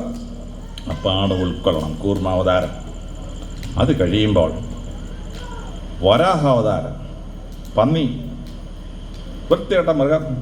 ആളുകൾ പന്നി നീക്കുമ്പോൾ വൃത്തികെട്ട മൃഗം. പക്ഷേ ഈ വൃത്തികെട്ട മൃഗമാണ് ഭൂമിയിലെ വേസ്റ്റിനെ ഇല്ലാതാക്കി തരുന്നത്. അതുപോലെ ഒരു മൃഗമുണ്ട്, കാക്ക. എവിടെയെങ്കിലും വേസ്റ്റ് കണ്ട കാക്ക കാ കാ കാ 4 വിളി വിളിക്കും. അതോടെ 50-100 കാക്ക കഴിഞ്ഞ് വരും. ആ വേസ്റ്റ് മുഴുവൻ തിന്നങ്ങ് തീർക്കും. നമ്മുടെ വീട്ടിൽ ഒരാൾ മരിച്ചു, നമ്മൾ ബലിയർപ്പിക്കും. കൈ കൊട്ടിക്കഴിഞ്ഞാൽ ബലിക്കാക്ക വന്നിട്ട് ആ ബലി ഭക്ഷിക്കുമ്പോൾ നമ്മുടെ മരിച്ചുപോയ ആത്മാവിന് മോക്ഷം കിട്ടണമെങ്കിൽ കാക്ക വരാതിരിക്കാൻ പറ്റുമോ? അപ്പോൾ വേസ്റ്റിനെ ഡിസ്പോസ് ചെയ്യുന്നത് ഒരു അനുഗ്രഹീതമായ ജോലിയാണ്. അതാണ് കൂർമാവതാരം ചെയ്യുന്ന ജോലി. ഈ ജോലി എങ്ങനെ വേസ്റ്റ് ഇല്ലാതാക്കാൻ നമ്മുടെ ഭൂമിയിൽ പറ്റണമെന്ന് നമ്മളെ പഠിപ്പിക്കുന്ന അത്ഭുതകരമായ പാഠമാണ്. എങ്ങനെ കൂർമാവതാരമായി വരുന്നു. വേദങ്ങളെ മോഷ്ടിച്ചുകൊണ്ട് പോയിരിക്കുകയാണ് ഹയഗ്രീവൻ. അവിടെ പോയി വേദം കൊണ്ടുവരണം. മനുഷ്യന് 25 അടി കൂടുതൽ മുങ്ങാൻ പറ്റിയില്ല. ഇത് 150 അടി താഴെ കൊണ്ടുവച്ചിരിക്കുകയാണ് ഗുഹയ്ക്കകത്ത്. ഭഗവാൻ എന്ത് ചെയ്തു? ഭഗവാൻ വരാഹമായി അവതരിച്ചിട്ട് മുങ്ങി അങ്ങോട്ട് എന്നിട്ട് വേദം പൊക്കിയെടുത്ത് തിരിച്ചു കൊണ്ടുവന്ന് മനുഷ്യന് കൊടുക്കുകയാണ്. അപ്പോൾ പഠിക്കുന്ന കുട്ടികളോട് പറയുകയാണ്, എടാ മക്കളെ, നിനക്കൊക്കെ പഠിക്കണമെങ്കിലുണ്ടല്ലോ, അറിവിൻ്റെ ആഴങ്ങളിൽ പോയി മുങ്ങിത്തപ്പി അറിവ് നേടാതെ ഒരു പരീക്ഷ നിങ്ങളൊന്നും പാസ്സാകാൻ പറ്റിയില്ല. വിദ്യാർത്ഥികൾക്ക് പാഠമാണ്. അറിവിൻ്റെ ആഴങ്ങളിൽ തപ്പിയെങ്കിലേ വലിയ വലിയ ഡിഗ്രികൾ പാസ്സായി ഉയരങ്ങളിൽ എത്തിച്ചേരാൻ പറ്റുള്ളൂ, അല്ലാതെ പറ്റിയില്ല. അപ്പോൾ ഓരോ മൃഗത്തിനും ദൈവം ആയുധം കൊടുത്തിരിക്കുന്ന ഒരു പരുവത്തിനാണ്. സിംഹമാണെങ്കിൽ അങ്ങോട്ട് പൊളിച്ച് കടിച്ച് കീറുകയാണ്. സിംഹവും കടുവ ഇറങ്ങിക്കഴിഞ്ഞ് ഞങ്ങൾ പോലീസ് വെടിവെക്കും, വായിക്കാത്തോട്ട് വെടിവെക്കും, എങ്കിലേ അവനെ കൈകാര്യം ചെയ്യാൻ പറ്റില്ല, നിവൃത്തിയൊന്നുമില്ല. ആനയ്ക്ക് ആയുധം കൊടുത്തു, മൂക്ക് ഭയങ്കര ഒരു തുമ്പിക്കൈ, പല്ല് 2 കൊമ്പുകൾ ഇറങ്ങി വന്നിരിക്കുകയാണ്. ആനയുടെ ആയുധം കൊടുത്തിരിക്കുന്നത് മൂക്കിനും പല്ലിലുമാണ്. കുതിരയ്ക്കോ ഒരാളെ അറ്റാക്കണം, കുതിര എബോട്ടാണ് അടിക്കും, ഒറ്റ തൊഴിയാണ്, 100 അടി ദൂരെ പോയി വീഴും നമ്മൾ. പന്നിക്ക് ആയുധം കൊടുത്തു, മുമ്പിൽ 2 പല്ലുകൾ, കുതിർന്നിങ്ങനെ കീപ്പോട്ട് വന്നിട്ട് മേപ്പോട്ടൊരൊറ്റ പൊങ്ങാണ്. അപ്പോൾ പന്നിക്കൊരാളെ ആക്രമിക്കണമെങ്കിൽ പന്നി ആദ്യം തല കുനിക്കും. തല എത്രയും കൂടുതൽ കുനിച്ചിട്ട് അവൻ്റെ ഒരൊറ്റ പ്രയോഗമാണ്. പന്നി കുത്തി മരിച്ചവരുടെ ശരീരം ഞാൻ കണ്ടിട്ടുണ്ട്. അടിയിൽ വയറുന്നുകൊണ്ട് കീറി 2ആയിട്ടങ്ങ് പോവുകയാണ്, ഒറ്റ സംഭവമാണ്. വരാഹാവതാരം പഠിപ്പിക്കുന്നു, ജീവിതത്തിൽ വിജയിക്കണം, വിനയമുള്ളവനായിരിക്കണം, താണ നിലത്തെ നീരോടു, അവിടെ ദൈവം തുണ ചെയ്യൂ. അഹങ്കരിച്ചിടുന്ന ഒരു രക്ഷയില്ല, വിനയമുള്ളവന് രക്ഷയുള്ളൂ. തലകുനിക്കണം ആദ്യം. അതുകൊണ്ടാണ് വരാഹം ജയിക്കാൻ വേണ്ടി ആദ്യം തലകുനിക്കും. ഒറ്റ കയറ്റാണ്. അവൻ അടിയിൽ പോയി ആ തേറ്റക്കകത്ത് വേദങ്ങൾ എടുത്തു നേരെ കരയ്ക്കൊണ്ടുവന്ന് മനുഷ്യന് കൊടുത്തു. വരാഹം നമ്മളെ പഠിപ്പിക്കുകയാണ്. ഇന്ന് ആ വരാഹം ലോകം മുഴുവൻ സ്വർണത്തിൻ്റെ പര്യായപദമാണ്. അറബി ഭാഷയിലും സുറിയാനി ഭാഷയിലുമൊക്കെ സ്വർണത്തിൻ്റെ പേര് വരാഹൻ എന്നാണ്. എങ്ങനെ വന്നു? ഇത് മഹാരാഷ്ട്രയിലെ പ്രസിദ്ധമായ രാജവംശമാണ് രാഷ്ട്രകൂട രാജവംശം. അവരുടെ പ്രധാന ആരാധനാ മൂർത്തി മൂന്നാമത്തെ അവതാരം വരാഹ അവതാരമായിരുന്നു. അവരുടെ പ്രസിദ്ധമായ വരാഹ ക്ഷേത്രം ഞാൻ പോയി കണ്ടിട്ടുണ്ട്. ഗംഭീര ക്ഷേത്രമാണ്. അവർ സ്വർണ്ണ നാണയം ഉണ്ടാക്കി. ഒരു സൈഡിൽ രാജാവിൻ്റെ ഇൻസിഗ്നിയയും ചമ്പമൊക്കെ, മറ്റേ വശത്ത് വരാഹത്തിൻ്റെ പടം, പന്നിയുടെ പടം, വരാഹ അവതാരത്തിൻ്റെ വിഷ്ണു ഭഗവാന്റെ വരാഹ അവതാരത്തിൻ്റെ പടം. അതുകൊണ്ട് വരാഹത്തിൻ്റെ രൂപമുള്ള സ്വർണത്തെ ലോകം മുഴുവൻ വിളിച്ചു വരാഹൻ എന്ന് വിളിച്ചു. മുസ്ലിങ്ങൾക്ക് തീരെ ഇഷ്ടമില്ലാത്ത മൃഗമാണ് ഈ പന്നി. പക്ഷേ അവരുടെ ഭാഷയ്ക്കകത്ത് സ്വർണത്തിൻ്റെ പേര് വരാഹാവതാരമാണ്, വരാഹൻ. ഇതാണ് വരാഹാവതാരം നമ്മളെ പഠിപ്പിക്കുന്ന പാഠം. വളരെ ശ്രദ്ധേയമായി അറിവിനെ സംരക്ഷിക്കാൻ ആഴങ്ങളിൽ മുങ്ങുന്ന വിനയം കൊണ്ട് വിജയത്തിലേക്ക് കുതിക്കുന്ന മനുഷ്യന് കൊടുക്കുന്ന പാഠമാണ് വരാഹ അവതാരം. അത് കഴിയുമ്പോൾ നരസിംഹ അവതാരമാണ്. മനുഷ്യനും മൃഗവും മിക്സ് ചെയ്യാണ്. ആദ്യം കുരങ്ങനായിരുന്നു, കുരങ്ങ പിന്നെ ആൾക്കുരങ്ങനായി മിക്സായി, പിന്നെ മനുഷ്യൻ മാത്രമായിട്ട് മാറുകയാണ്. മനുഷ്യനും മൃഗവും മിക്സ് ചെയ്യും. അതിൽ സുന്ദരമായ സങ്കല്പമാണ് നരസിംഹ അവതാരം. ഇതെല്ലാ സംസ്കാരങ്ങളുള്ള സംഭവമാണ്. ഈജിപ്തിൽ 66 അടി പൊക്കമുള്ള ഒരു പ്രസിദ്ധമായ സ്റ്റാച്യു ഉണ്ട്. Sphinx, SPHINX. തല മനുഷ്യൻ, ഉടൽ മുഴുവനൊരു സിംഹം. ബാബിലോണിലും ഇറാഖിലും ഇറാനിലുമെല്ലാം ഈ വിഗ്രഹമുണ്ട്. അതിനെ വിളിക്കുന്ന പേര് സിംഹനരൻ. സിംഹവും നരനും ചേർന്ന സംഭവം. ഇറാനിലും ഇറാഖിലും വിളിക്കുന്ന സിംഹനരങ്ങൾ, നരൻ. പക്ഷെ അത് ഇന്ത്യയിൽ വന്നപ്പം നരസിംഹം. മറ്റുള്ളിടത്തൊക്കെ തല മനുഷ്യൻ ഉടൽ സിംഹം. ഇവിടെ വന്നപ്പം തല സിംഹം ഉടൽ മനുഷ്യൻ, ഇൻവേർട്ടഡായി. ലോകത്തിൽ ഈ സ്വിങ്സ് തൊട്ട് നരസിംഹം വരെ 68 വിഗ്രഹങ്ങൾ 5-8 രാജ്യങ്ങളായിട്ട് കിട്ടിയിട്ടുണ്ട്. ഇത് മനുഷ്യനും മൃഗങ്ങളും മിക്സ് ചെയ്യുന്ന അത്ഭുതാവഹമായ ഒരു ഫേസിനെ സൂചിപ്പിക്കുന്ന ഒരു സംഭവമാണ്. കഥ നിങ്ങൾക്കറിയാം. ഹിരണ്യകശിപുവും ഹിരണ്യായ നമ്മ ഒന്ന് പ്രാർത്ഥിക്കാൻ പറഞ്ഞു. ദേവന്മാർക്ക് ഇഷ്ടപ്പെട്ടില്ല. ദേവന്മാരെന്തേന്നറിയാമോ? ഇയാളെ ഒന്ന് പാഠം പഠിപ്പിക്കാൻ തീരുമാനിച്ചു. അപ്പോൾ ഹിരണ്യകശിപുവിൻ്റെ ഭാര്യ കയാതു അന്ന് ഗർഭിണിയാണ്. അപ്പോൾ ഗർഭിണികൾ ഒരു 300 മീറ്റർ ഒരു ദിവസം നടക്കുകയാണെങ്കിൽ സുഖപ്രസവം നടക്കും. ഗർഭഛിദ്രം ഉണ്ടാവില്ല, അബോർഷൻ ഉണ്ടാവില്ല, ഒരു സിസേറിയൻ ഓപ്പറേഷനും വേണ്ട, സുഖപ്രസവം ഉണ്ടാവും. അതുകൊണ്ട് ഗർഭിണിയായ കയാതു 3 മാസം ഗർഭിണിയാണ്. അവളൊരു തോഴിയും കൂട്ടി നടക്കാനിറങ്ങി ദേവന്മാർ വന്നിട്ട് കയാതിനെ കിഡ്നാപ്പ് ചെയ്തപ്പോൾ കളഞ്ഞു. പക്ഷേ ദേവന്മാരുടെ എവിടെയെങ്കിലും വീട്ടിൽ കൊണ്ടുവച്ചാൽ ഹിരണ്യകശിപു വിവരം കിട്ടും. ഇപ്പോൾ ഇറാനിലെ രാജാക്കന്മാരെ കൊല്ലുന്ന പോലെ അവരെ കൊല്ലുമെന്ന് അറിയാവുന്നവർക്ക്. അതുകൊണ്ട് അവരെന്ത് ചെയ്യുന്നറിയാമോ? നാരദനോട് പറഞ്ഞു, നാരദാ, നീ ഒരു കാര്യം ചെയ്യണം. നിന്നെ എന്തായാലും ആരും സംശയിക്കത്തില്ല. ഞാൻ ഈ ഗർഭിണി നിൻ്റെ വീട്ടിൽ കൊണ്ട് താമസിപ്പിക്കാം. ഗർഭകാലത്ത് നീ അവളെ ഒന്ന് സംരക്ഷിക്കണമെന്ന് പറഞ്ഞു. അങ്ങനെ നാരദൻ കയാതുവിനെ സംരക്ഷിക്കാൻ തുടങ്ങി. അപ്പം നാരദൻ്റെ ഒരു സ്വഭാവമുണ്ട്. 24 മണിക്കൂറും നാരായണ നമ നാരായണ നമ നാരായണ എന്ന് പറഞ്ഞുകൊണ്ടിരിക്കും. ഇത് വയറ്റിൽ കിടന്നുകൊണ്ട് പ്രഹ്ലാദൻ കേട്ട് പഠിച്ചു. നാരായണ നമ ഗർഭത്തിലിരുന്നേ പഠിച്ചോളൂ. നമ്മുടെ പുരാണങ്ങളിൽ അഭിമന്യു ഗർഭത്തിലിരുന്നുകൊണ്ട് ചക്രവ്യൂഹം പൊളിക്കാൻ പഠിച്ചു എന്ന് മഹാഭാരതം. അഷ്ടാവക്രൻ വയറ്റിലിരുന്നുകൊണ്ട് അപ്പൻ ചൊല്ലിയ മന്ത്രത്തിൽ തെറ്റ് കണ്ടുപിടിച്ചു. ഗർഭത്തിൽ കിടന്നവൻ പറഞ്ഞു, അപ്പാ തെറ്റിപ്പോയോ അത്ര മന്ത്രം. അഷ്ടാവക്രൻ അപ്പനെന്താ അറിയാമോ? ഭാര്യയുടെ ഗർഭത്തിനൊരു തൊഴി കൊടുത്തു. ഗർഭിണിയെ തൊഴിച്ചാലുണ്ടല്ലോ 7 കൊല്ലം ജയിലിൽ കിടക്കും. അന്ന് ഈ നിയമമില്ല. അതുകൊണ്ട് ആ റാസ്കൽ രക്ഷപ്പെട്ടു പോയി, ഭാര്യയെ തൊഴിച്ച റാസ്കൽ. പക്ഷേ ആ വയറ്റിൽ നിന്ന് കുട്ടി വളഞ്ഞുപോയി, അഷ്ടാവക്രനായിപ്പോയി. അദ്ദേഹമാണ് അഷ്ടാവക്ര ഗീത എഴുതിയത്. ഭഗവത്ഗീത കഴിഞ്ഞാൽ പിന്നെ എനിക്ക് ഏറ്റവും കൂടുതൽ ആശയം തോന്നുന്നൊരു പുസ്തകമാണ് അഷ്ടാവക്രൻ്റെ അഷ്ടാവക്ര ഗീത. വയറ്റിരുന്നപ്പോഴേ തൊഴി കിട്ടിയ പ്രഹ്ലാദൻ വയറ്റിരുന്നുകൊണ്ട് നാരായണനെന്ന് പറയാൻ പഠിച്ചു. ഇന്ന് ഈ ഭാഗവതം പറയുന്ന സംഭവം ശരിയെന്ന് ശാസ്ത്രം തെളിയിച്ചിരിക്കുന്നു. ഇംഗ്ലണ്ടിൽ ഒരു ഗവേഷണം നടന്നു. 100 ഗർഭിണികൾ കിടക്കുന്ന മുറിയിൽ ഓരോ ഗർഭിണിയുടെ മുറി ഓരോ പാട്ട് വെച്ച് കൊടുത്തു. സ്ത്രീ പ്രസവിച്ച് കഴിഞ്ഞ് കുഞ്ഞെപ്പോഴെങ്കിലും കരഞ്ഞാൽ കുഞ്ഞ് വയറ്റി കിടന്നപ്പോൾ മുറി വെച്ച പാട്ടുണ്ടെങ്കിൽ കുട്ടി കരച്ചിൽ നിർത്തുന്നത്. ഇതെവിടെയോ കേട്ടിട്ടുണ്ടെങ്കിൽ ഇങ്ങനെ ശ്രദ്ധിക്കും. വേറെ ഏത് പാട്ട് വെച്ചാലും കുട്ടി കരച്ചിൽ നിർത്തുകയില്ല. ഗർഭത്തിലിരുന്ന കുട്ടികൾ ശബ്ദം കേട്ട് ഐഡൻറ്റിഫൈ ചെയ്യുന്നുവെന്ന് ശാസ്ത്രം തെളിയിച്ചു. ജർമ്മനിയിലെ പ്രസിദ്ധനായ സംഗീതജ്ഞനായിരുന്ന മൊസാർട്ട്, അദ്ദേഹം 6 വയസ്സായപ്പോൾ പാട്ട് എഴുതാൻ തുടങ്ങി. 36 വയസ്സായപ്പോഴേക്കും 6000-ഓളം പാട്ടുകൾ രചിച്ചു. മൊസാർട്ട് പറയുന്നത്, ഞാൻ വയറ്റിൽ കിടന്ന 10 മാസം എൻ്റെ അമ്മ വിയന്ന കത്തീഡ്രലിൽ സംഗീതം പഠിക്കുന്ന കോർ ഗ്രൂപ്പിൽ അംഗമായിരുന്നു. വയറ്റിൽ കിടന്നുകൊണ്ട് ഞാൻ ഈ പാട്ടൊക്കെ കേട്ട് പഠിച്ചതാണെന്ന് മൊസാർട്ട് പറയുന്നു. ഫ്രാൻസിലൊരു ഗവേഷണം നടന്നു. 100 ഗർഭിണികൾക്ക് ചതുര ഷേപ്പിൽ മുഖമുള്ള കുട്ടികളുടെ ഫോട്ടോ കാണാൻ കൊടുത്തു. ആ സ്ത്രീകൾ പ്രസവിച്ച് ശ്രദ്ധിച്ചപ്പം അപ്പൻ്റെ അമ്മയുടെ മുഖച്ചായുണ്ട്, പക്ഷേ അതിനൊരു ചതുര ഷേപ്പ് ഫോം ചെയ്യുന്നതായിട്ട് കണ്ടു. വേറെ 100 ഗർഭിണികൾക്ക് കുറുക്കൻ്റെ കൂട്ട് ത്രികോണാകൃതിയിൽ മുഖമുള്ള കുട്ടികളുടെ ഫോട്ടോ കാണാൻ കൊടുത്തു. ആ സ്ത്രീകൾ പ്രസവിച്ച് നോക്കിയപ്പോൾ അപ്പൻ്റെ അമ്മയുടെ മോച്ചായുണ്ട്, പക്ഷേ അതിനൊരു ത്രികോണാകൃതി ഫോം ചെയ്യുന്നതായിട്ട് കണ്ടു. അമ്മമാർ ഗർഭത്തിലിരിക്കുമ്പോൾ എന്ത് കാണുന്നുവോ അത് കുഞ്ഞിനെ സ്വാധീനിക്കുന്നു എന്ന് ശാസ്ത്രം കണ്ടെത്തിയിരിക്കുകയാണ്. ഹിന്ദു സ്ത്രീകൾ ഗർഭിണിയായാൽ സനാതനധർമ്മം പഠിപ്പിച്ചിട്ടുണ്ട്, ഗർഭിണിയാണെന്ന് മനസ്സിലായ ഉടനെ ക്ഷേത്രത്തിൽ പോയി പ്രാർത്ഥിച്ചിട്ട് ഒരു ഉണ്ണികൃഷ്ണൻ്റെ പടം വാങ്ങിച്ചുകൊണ്ട് വെക്കും ഗർഭിണി കിടക്കുന്ന മുറിയിൽ.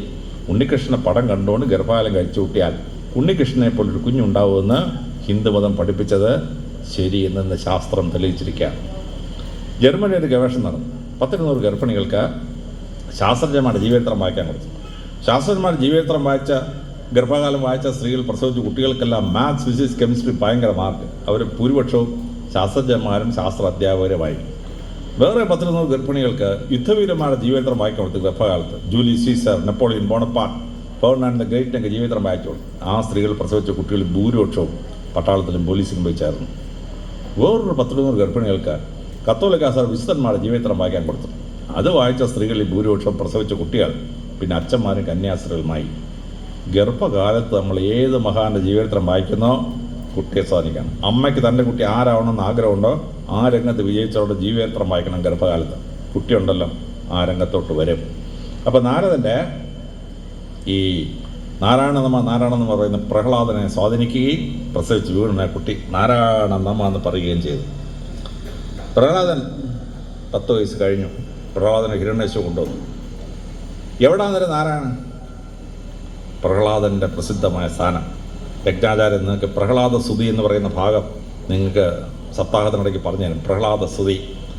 പ്രഹ്ലാദൻ പറയുന്നു, മണ്ണിലും വെണ്ണിലും തൂണിലും തുരുമ്പിലും ദൈവമിരിക്കുന്നു. മറ്റു പല മതങ്ങളിലുവേ ദൈവം സ്വർഗം എന്നൊരു സ്ഥലത്ത് പോയി പൂട്ടിക്കെട്ടിയിരിക്കുകയാണ്. താക്കോലൊക്കെ ആയിട്ട് പുറത്തൊരാൾ മാലാഹിയിരിക്കും. ഇങ്ങനെയൊക്കെയാണ് പരിപാടികൾ. ഹിന്ദുമതക്കാരുടെ ദൈവം ഉണ്ടല്ലോ ഒരിടത്തും പൂട്ടിയിരിക്കുകയല്ല. ഹിന്ദുക്കൾക്ക് 1108 ഉപനിഷത്തുണ്ട്. ഒന്നാമത്തെ ഉപനിഷത്ത് എന്താണ്? ഈശോവാസ്യ ഉപനിഷത്ത്. തുടങ്ങുന്നത് എങ്ങനെയാണ്? ഈശോവാസ്യമിതം സർവം, സർവ്വവ്യാപിയായ ഈശ്വരൻ, ഓംനി പ്രസന്റ് ഗോഡ്. അതാണ് പ്രഹ്ലാദൻ പറയുന്നത്. മണ്ണിലും വെണ്ണിലും തൂണിലും തുരുമ്പിലും ദൈവമിരിക്കുന്നു. ഭാഗവതത്തിലെ പ്രസിദ്ധമായ ഭാഗമാണ് പ്രഹ്ലാദ സ്തുതി എന്ന് പറയുന്ന 10 വരികൾ. ഗംഭീര പാട്ടാണ്. അർത്ഥസമ്പുഷ്ടമായ ഭാഗമാണ്. ഈശ്വരൻ ആരാണെന്ന് പറയുന്ന ഭാഗമാണ്. ഈ തൂണിലുണ്ടോടാ? ഉണ്ട്. ഒറ്റ വെട്ട തൂണ്. തൂണിൽ നിന്ന് നരസിംഹ ഇറങ്ങി വന്ന് ഹിരണ്യകശിപുവിനെ കൊന്നിട്ട് പ്രഹ്ലാദനെ രാജാവാക്കുകയാണ്. അതാണ് നരസിംഹാവതാരം എന്ന് പറയുന്നത്. നമ്മൾ ഓരോരുത്തരുടെ ശരീരത്തിൽ ഒരു മൃഗമുണ്ട്, ഒരു മനുഷ്യനുണ്ട്. ഇടയ്ക്കിടയ്ക്ക് നമ്മൾ മൃഗീയ സ്വഭാവം കാണിക്കും. നിങ്ങൾ മൃഗത്തെ പോലെ, പോത്തിനെ പോലെ പെരുമാറുന്നത്, നിങ്ങൾ ഇതിനെ കടുവയെ പോലെ പെരുമാറുന്നത്, എപ്പോൾ നിങ്ങൾ ഇതിനെ കടിക്കാൻ വരുന്നത് പേപ്പട്ടി പോലെ. ആ മനുഷ്യൻ്റെ ശരീരത്തിൽ ആ പട്ടിയുടെ അംശങ്ങളുണ്ട്. സംസ്കാരം എന്താണ്?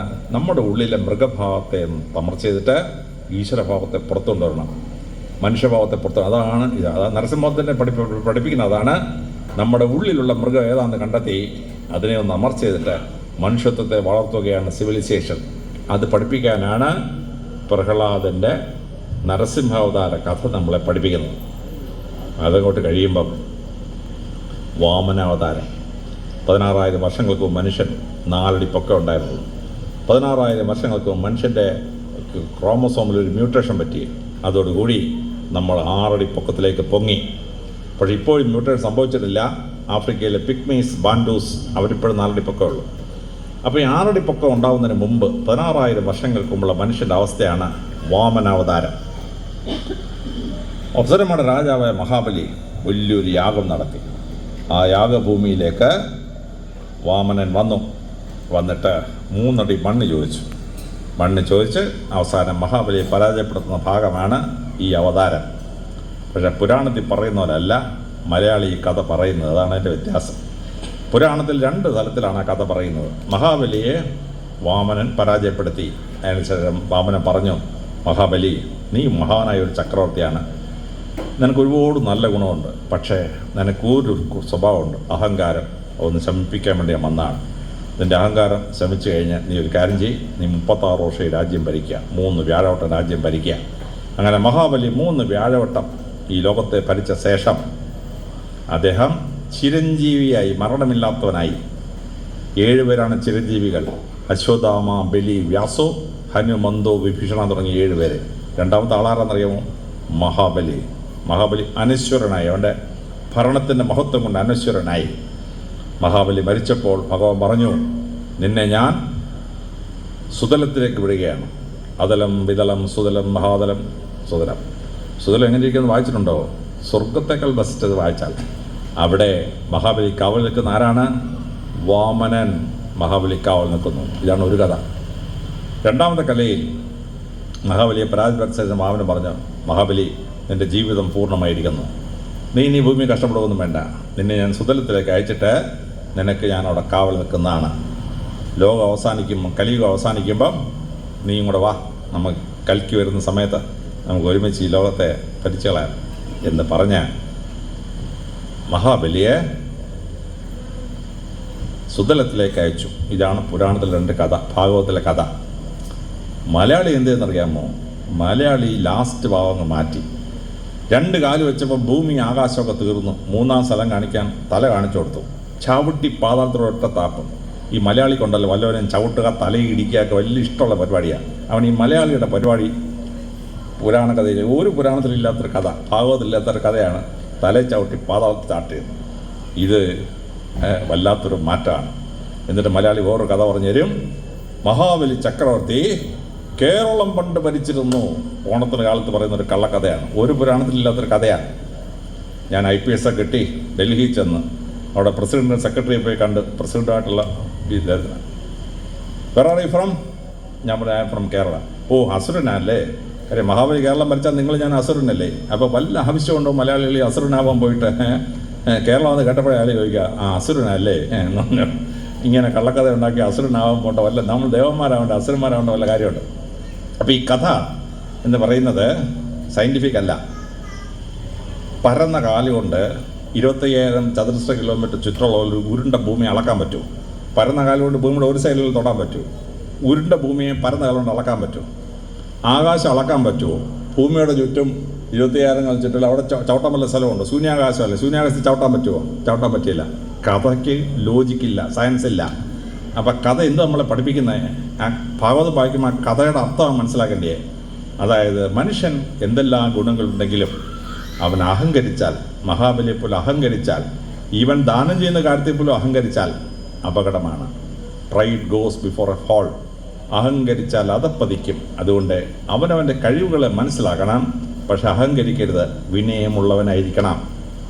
പിന്നെ ദാനം ചെയ്യുമ്പോൾ ആളിനെ കണ്ട് ദാനം ചെയ്യാവും. വല്ലവനും 10 കിലോ അരി കൊടുത്തിട്ട് മൈക്ക് വെച്ചിട്ട് ഇതോ ഒരുത്തിന് 10 കിലോ അരി കൊടുത്തിരിക്കുന്നത് അവനെ അവൻ്റെ അപ്പനെ ആക്ഷേപിച്ച് നാശമാക്കി 10 കിലോ അരിയും കൊടുത്തിട്ട് വല്ല ആവശ്യമുണ്ടോ? അപ്പോൾ ദാനം ചെയ്യുമ്പോൾ ശ്രദ്ധിക്കേണ്ട കാലമാണ്. അത് മഹാബലിയുടെ കഥയെ നമ്മൾ പഠിപ്പിക്കുകയാണ്. ശുക്രാചാര്യർ പറഞ്ഞു, ഈ പയ്യനെ വിശ്വസിക്കല്ലേ, എന്തോ കുഴപ്പമുണ്ട്, എന്തോ ആൾമാറാട്ടമാണെന്ന് പറഞ്ഞു ശുക്രാചാര്യൻ. പക്ഷേ ഈ രാജാവ് കേട്ടില്ല. അങ്ങനെയാണ് 3 അടി. എടാ പയ്യനെ, നിൻ്റെ കാല് നീളക്കുറവല്ല, ഞാൻ എൻ്റെ 6 അടി പൊക്കമുള്ള ഞാൻ കാലളന്നു തരാമെന്നൊക്കെ പറഞ്ഞിട്ട് വേല കാണിച്ചു മതി. അപ്പോൾ ഈ മഹാബലി മഹാരാഷ്ട്ര ഭരിച്ചിരുന്ന രാജാവാണ്. നർമാദ തീരത്താണ് അവർ ഭരിച്ചിരുന്നത്. അപ്പോൾ പ്രിയങ്കരനായ പ്രധാനമന്ത്രി നരേന്ദ്രമോദി നമ്മുടെ വല്ലഭായ് പട്ടേലിന് ഒരു സ്റ്റാച്യു ഉണ്ടാക്കിയിട്ടുണ്ട് 600 അടി പൊക്കത്തിൽ. ആ സ്റ്റാച്യുവിനോട് 3 കിലോമീറ്റർ അപ്പുറത്താണ് മഹാബലിയുടെ യാഗം നടന്ന സ്ഥലം. ഞാൻ ആ യാഗം നടന്ന സ്ഥലത്ത് പോയിട്ടുണ്ട്. ഇപ്പോഴും മഹാബലിയുടെ യാഗം നടന്ന സ്ഥലം അങ്ങനെ തന്നെ കരുതപ്പെടുന്നുണ്ട്. എല്ലാവരും കൂടെ പ്രാർത്ഥിക്കാൻ വരും.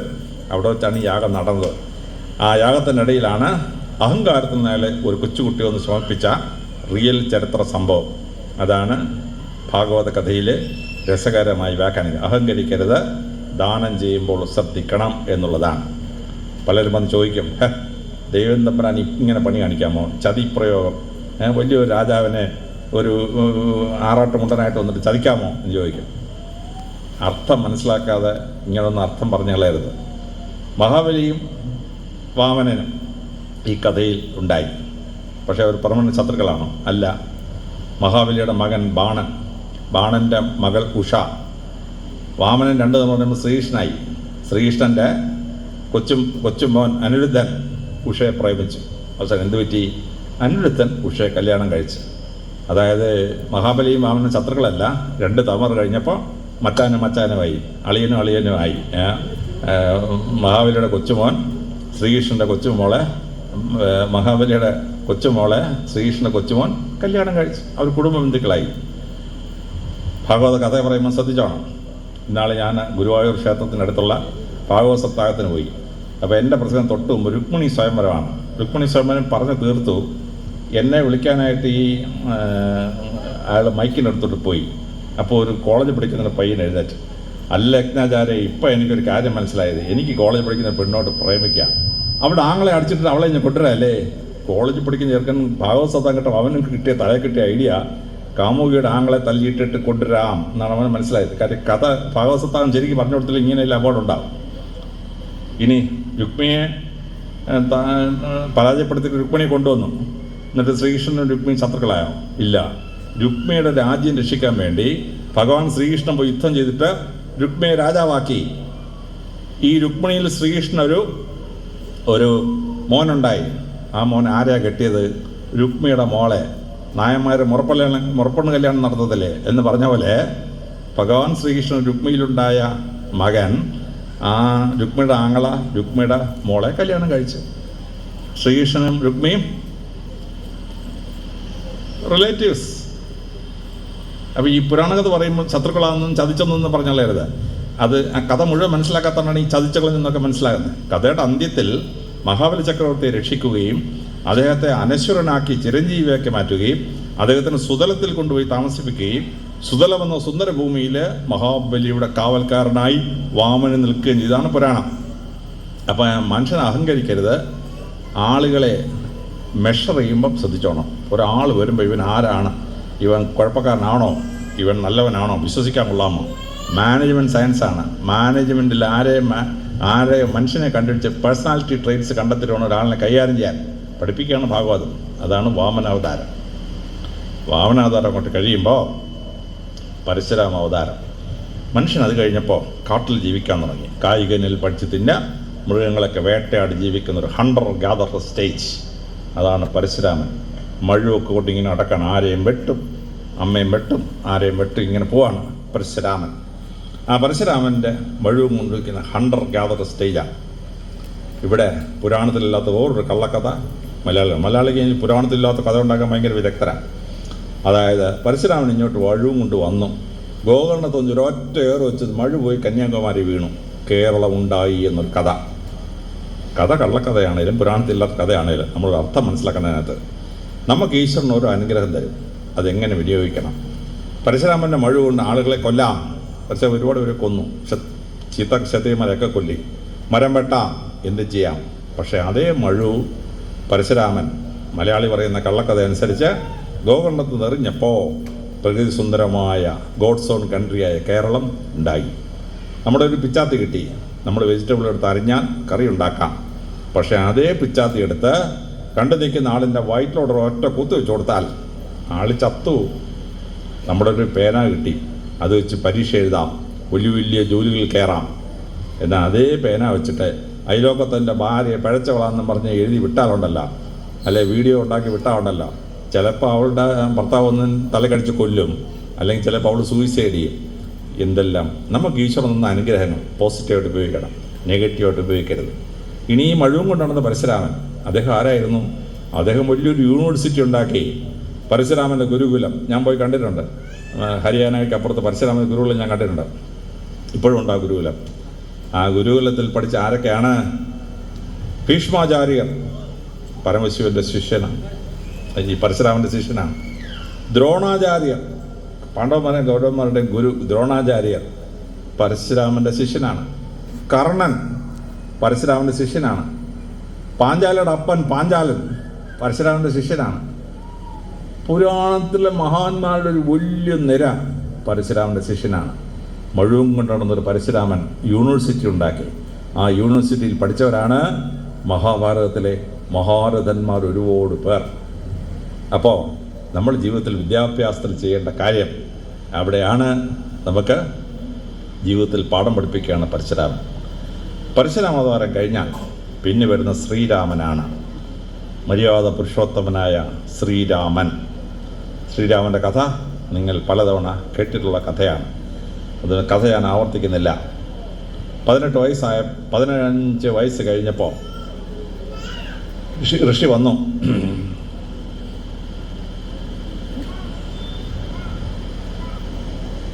ദശരഥനോട് പറഞ്ഞു, ഞാൻ ഒരു കാര്യം ചോദിക്കും, നിങ്ങൾ നോ പറഞ്ഞു കളയരുത്.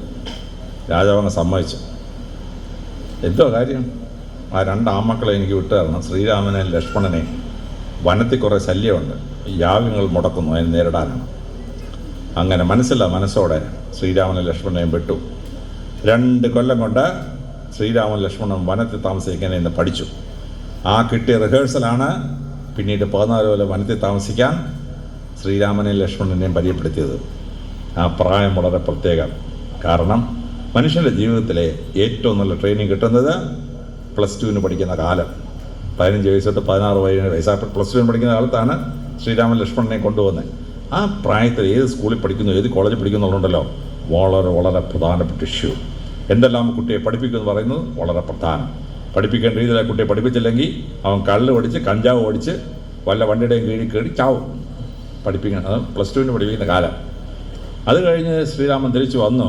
18 വയസ്സായപ്പോൾ അദ്ദേഹത്തെ യുവരാജാവായി വാഴിക്കാൻ തുടങ്ങുകയാണ്. അപ്പോൾ കൈകേയി ചെന്ന് ദശരഥനോട് പറഞ്ഞു, എനിക്ക് പണ്ട് 2 വരം തന്നിട്ടുണ്ട്, ആ വരം തന്നേ പറ്റുള്ളൂ. അതുകൊണ്ട് ശ്രീരാമനെ കാട്ടിലയക്കണം, എൻ്റെ മോനെ രാജാവാക്കണം എന്ന് പറഞ്ഞു.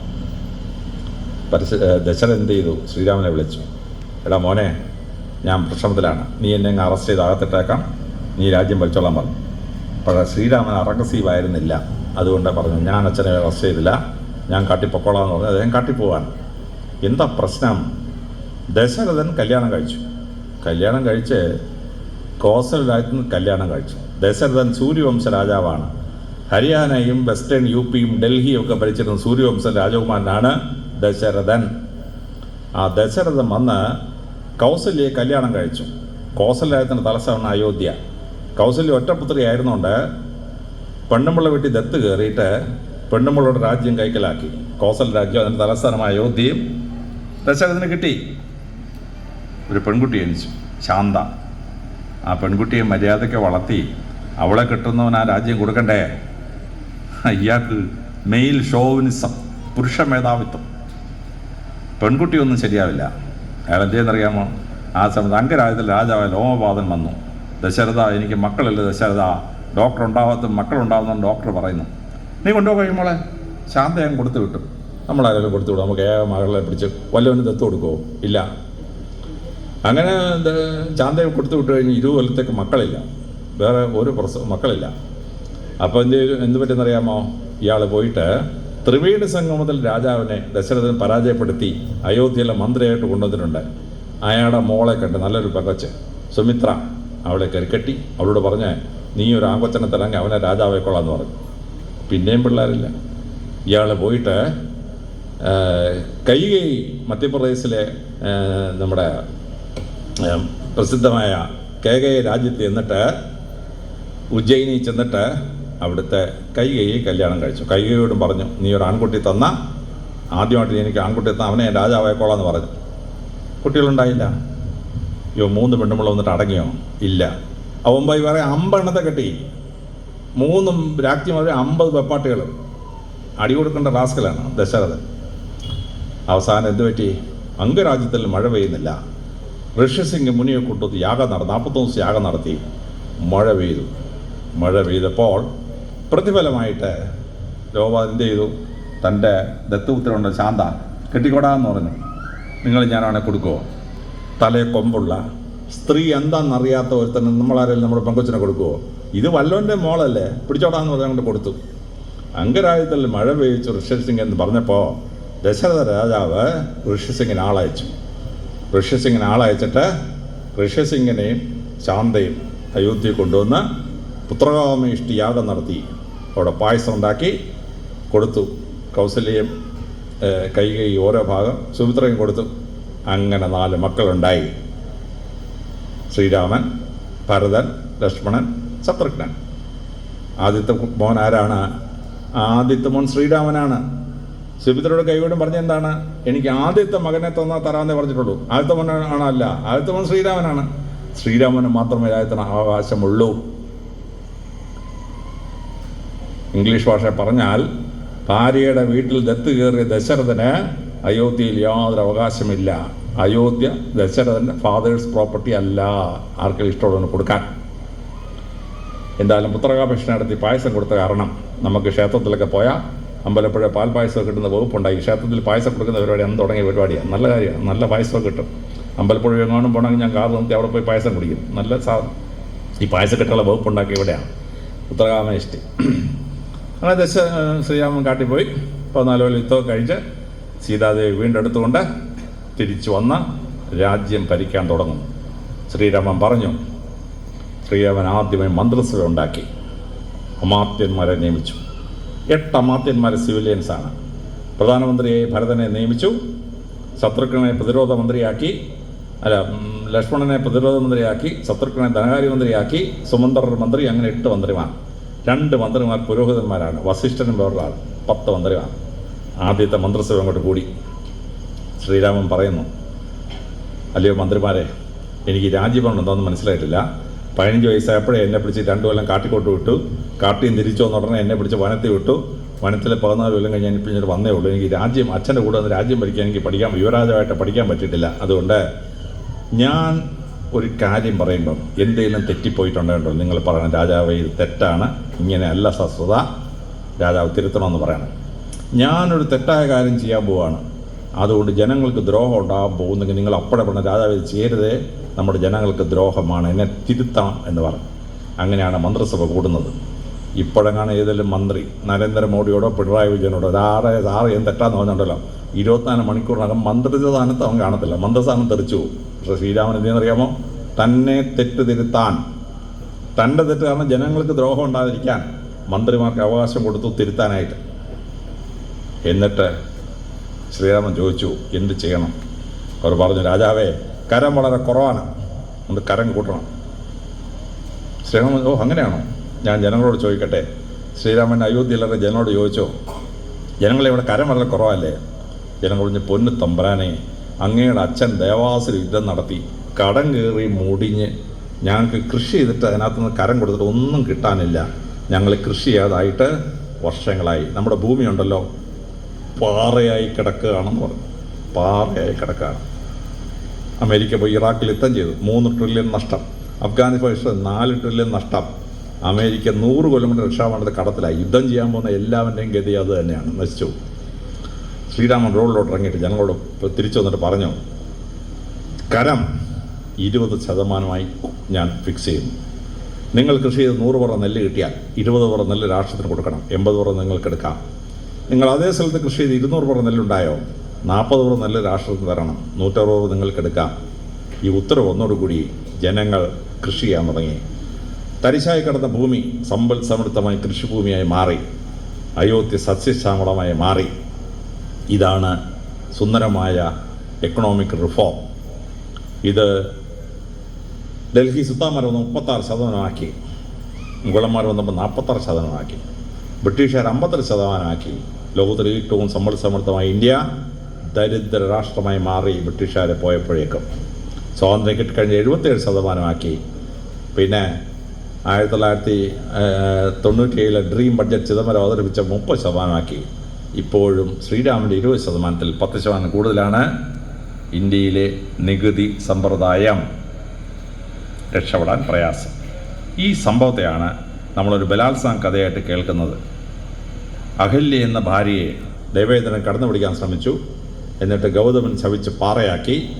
ത്രേതായുഗത്തിൽ ശ്രീരാമനൊരു ചവിട്ട് കൊടുത്തപ്പം അഹല്യ സുന്ദരിയായി തിരിച്ചു വന്നൊരു കഥ. ഇത് സംസ്കൃതം പറയുമ്പോൾ വ്യംഗ്യാർത്ഥത്തിൽ കഥ പറയും. അർത്ഥം മനസ്സിലാക്കാതാണ് ഈ വിവരക്കിടക്ക് ഓരോരുത്തർ പറയുന്നത്. അഹല്യ എന്ന് പറഞ്ഞാൽ ഹല്യം ചെയ്യപ്പെടാത്ത, ഹലം എന്ന് പറഞ്ഞാൽ കലപ്പ, കലപ്പ കൊണ്ട് ഉഴുതു മറിക്കാത്ത ഭൂമി അഹല്യ. ജനങ്ങൾ കൃഷി ചെയ്യാത്തതുകൊണ്ട് ഭൂമി അഹല്യായി കടന്നു. ഗൗതമൻ, ഗൗ എന്ന് പറഞ്ഞാൽ ഭൂമി, അതേ വാക്കിൽ നിന്നാണ് പശു എന്ന വാക്ക് വരുന്നത്. ഗൗതമൻ എന്ന് പറഞ്ഞാൽ ഭൂമിയുടെ ഉടമസ്ഥനായ കർഷകനാണ് ഗൗതമൻ എന്ന വാക്കിൻ്റെ അർത്ഥം. ഭൂമിയുടെ ഉടമസ്ഥനായ ഗൗതമൻ ഉഴുതു മറിക്കാത്തതിനാൽ ഭൂമി അഹല്യായി കടന്നു. അവിടെ ദേവേന്ദ്രൻ വന്ന് മഴ പെയ്ച്ചു നോക്കി. ദേവേന്ദ്രൻ ഇടിയുടെ മഴയുടെ ദേവനാണ്. ഇടി പെയ്ച്ചു നോക്കി, മഴ പെയ്ച്ചു നോക്കി, ഒന്നും സംഭവിച്ചില്ല. അവസാനം ശ്രീരാമൻ വന്നിട്ട് തൻ്റെ അഗ്രികൾച്ചർ പോളിസി നടപ്പാക്കിയപ്പോൾ ഭൂമി സസ്യശ്യാമളമായ അയോധ്യയായി മാറി. ഇതാണ് സംഭവം. വെങ്ങാനത്ത് കഥ പറഞ്ഞ് തെറ്റിദ്ധരിച്ചിട്ടാണ് ബലാത്സംഗം കഥയാക്കുന്നത്. ഇതാണ് നമ്മുടെ അമ്പലപ്പുഴയിലെ ചിത്രരാമായണം വരച്ചു. 1000 ചിത്രങ്ങളായിട്ട് രാമായണം ഉണ്ടാക്കി. കേരള യൂണിവേഴ്സിറ്റി പബ്ലിഷ് ചെയ്തിട്ടുണ്ട്. ചിത്രരാമായണം 1000 രൂപയ്ക്ക് ഞാനത് വാങ്ങിച്ചിട്ടുണ്ട്, ഒരു കോപ്പി. അവിടെ ശ്രീരാമൻ വന്നിട്ട് ഈ പാറയിൽ ചവിട്ടുന്നതായിട്ട് കാണിക്കുന്നത്. കാരണം മര്യാദ പുരുഷോത്തമനായ ശ്രീരാമൻ ഒരു സ്ത്രീ പാറയെ കിടക്കുമ്പോൾ അത് സ്ത്രീയെ ചവിട്ടാമോ? ഇല്ല. അതുകൊണ്ട് ശ്രീരാമൻ വലത്തെ കാലിന്ന് പൊക്കി ഇടത്തേക്ക് കൊണ്ട് കാലിനടി തട്ടിയപ്പോൾ മണൽത്തരികൾ താഴേക്ക് വീഴുകയും അതിൽ നിന്ന് സ്ത്രീ പുറത്തേക്ക് വരുന്നത് അമ്പലപ്പുഴയിൽ 400 കൊല്ലത്തിന് മുമ്പ്. അപ്പോൾ സ്ത്രീകൾ റെസ്പെക്റ്റ് ചെയ്യപ്പെടുന്ന തെളിവാണ് ആ ചിത്രരാമായണം. കേരളത്തിൽ മലയാള സിനിമയുണ്ടായി, അതിലൊരു പാട്ടുണ്ടായി. സീതാദേവി സ്വയംവരം ചെയ്തൊരു ത്രേതായുഗത്തിലെ ശ്രീരാമൻ കാൽമുന കൊണ്ടൊന്ന് ചവിട്ടിയില്ല, കാൽമുന കൊണ്ടൊന്ന് തൊട്ടപ്പോൾ തന്നെ കാട്ടിലെ കല്ല് മോഹിനിയായി. രാമായണത്തിൽ ഇങ്ങനൊന്നും കഥയില്ല കേട്ടോ. രാമായണത്തിൽ അഹല്യ ഇച്ചിരി നിറമൊക്കെ മങ്ങിയിട്ട് സൗന്ദര്യം കാണപ്പെടാത്ത സ്ത്രീയായിരുന്നു. ആ സമയത്ത് ശ്രീരാമൻ അഹല്യാശ്രമത്തിലേക്ക് ഗൗതമാശ്രമത്തിൽ വന്നപ്പോൾ ശ്രീരാമൻ നോക്കിയപ്പോൾ ആ സ്ത്രീയുടെ കളർ വീണ്ടും പഴയ നിലയായി, സുന്ദരിയായി മാറിയുന്ന ഒരു കഥ.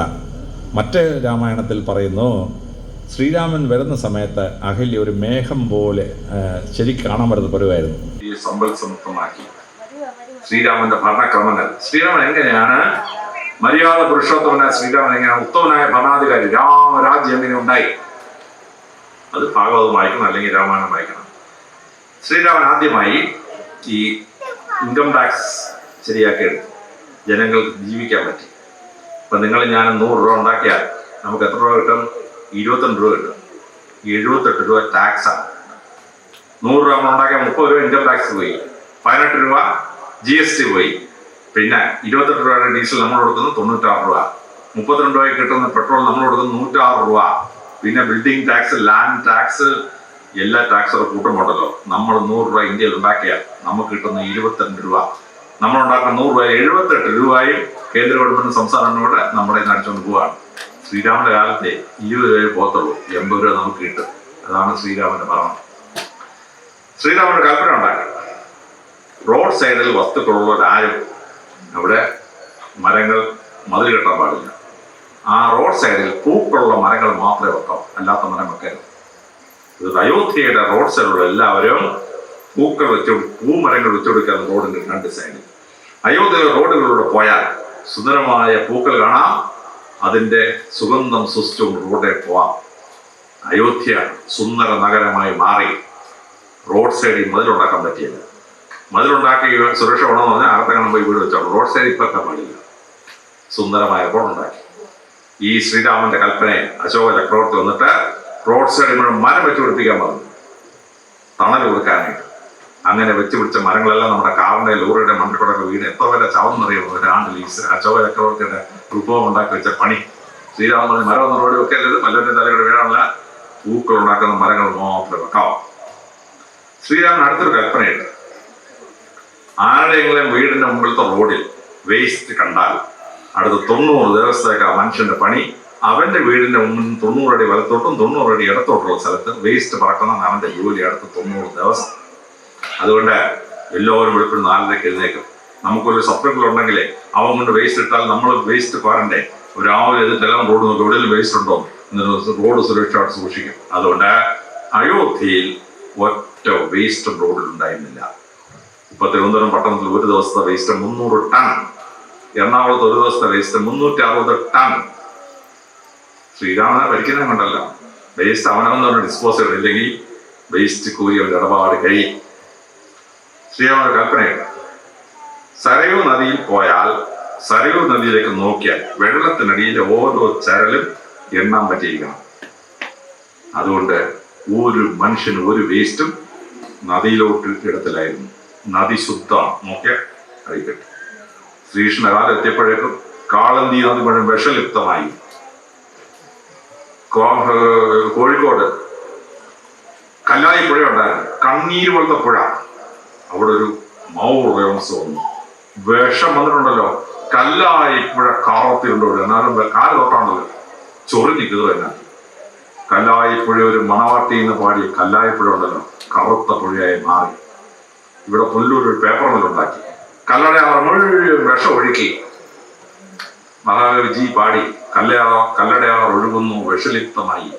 ശ്രീരാമന്റെ കാലത്താണല്ലോ അകത്താവല്ലോ അവന് വെള്ളത്തിലെങ്ങനെ വിഷം കലർത്തിയുണ്ടല്ല രക്ഷപ്പെടത്തില്ല. ഡൽഹി പോയി യമുന നദി നോക്കിയിട്ടുണ്ടോ?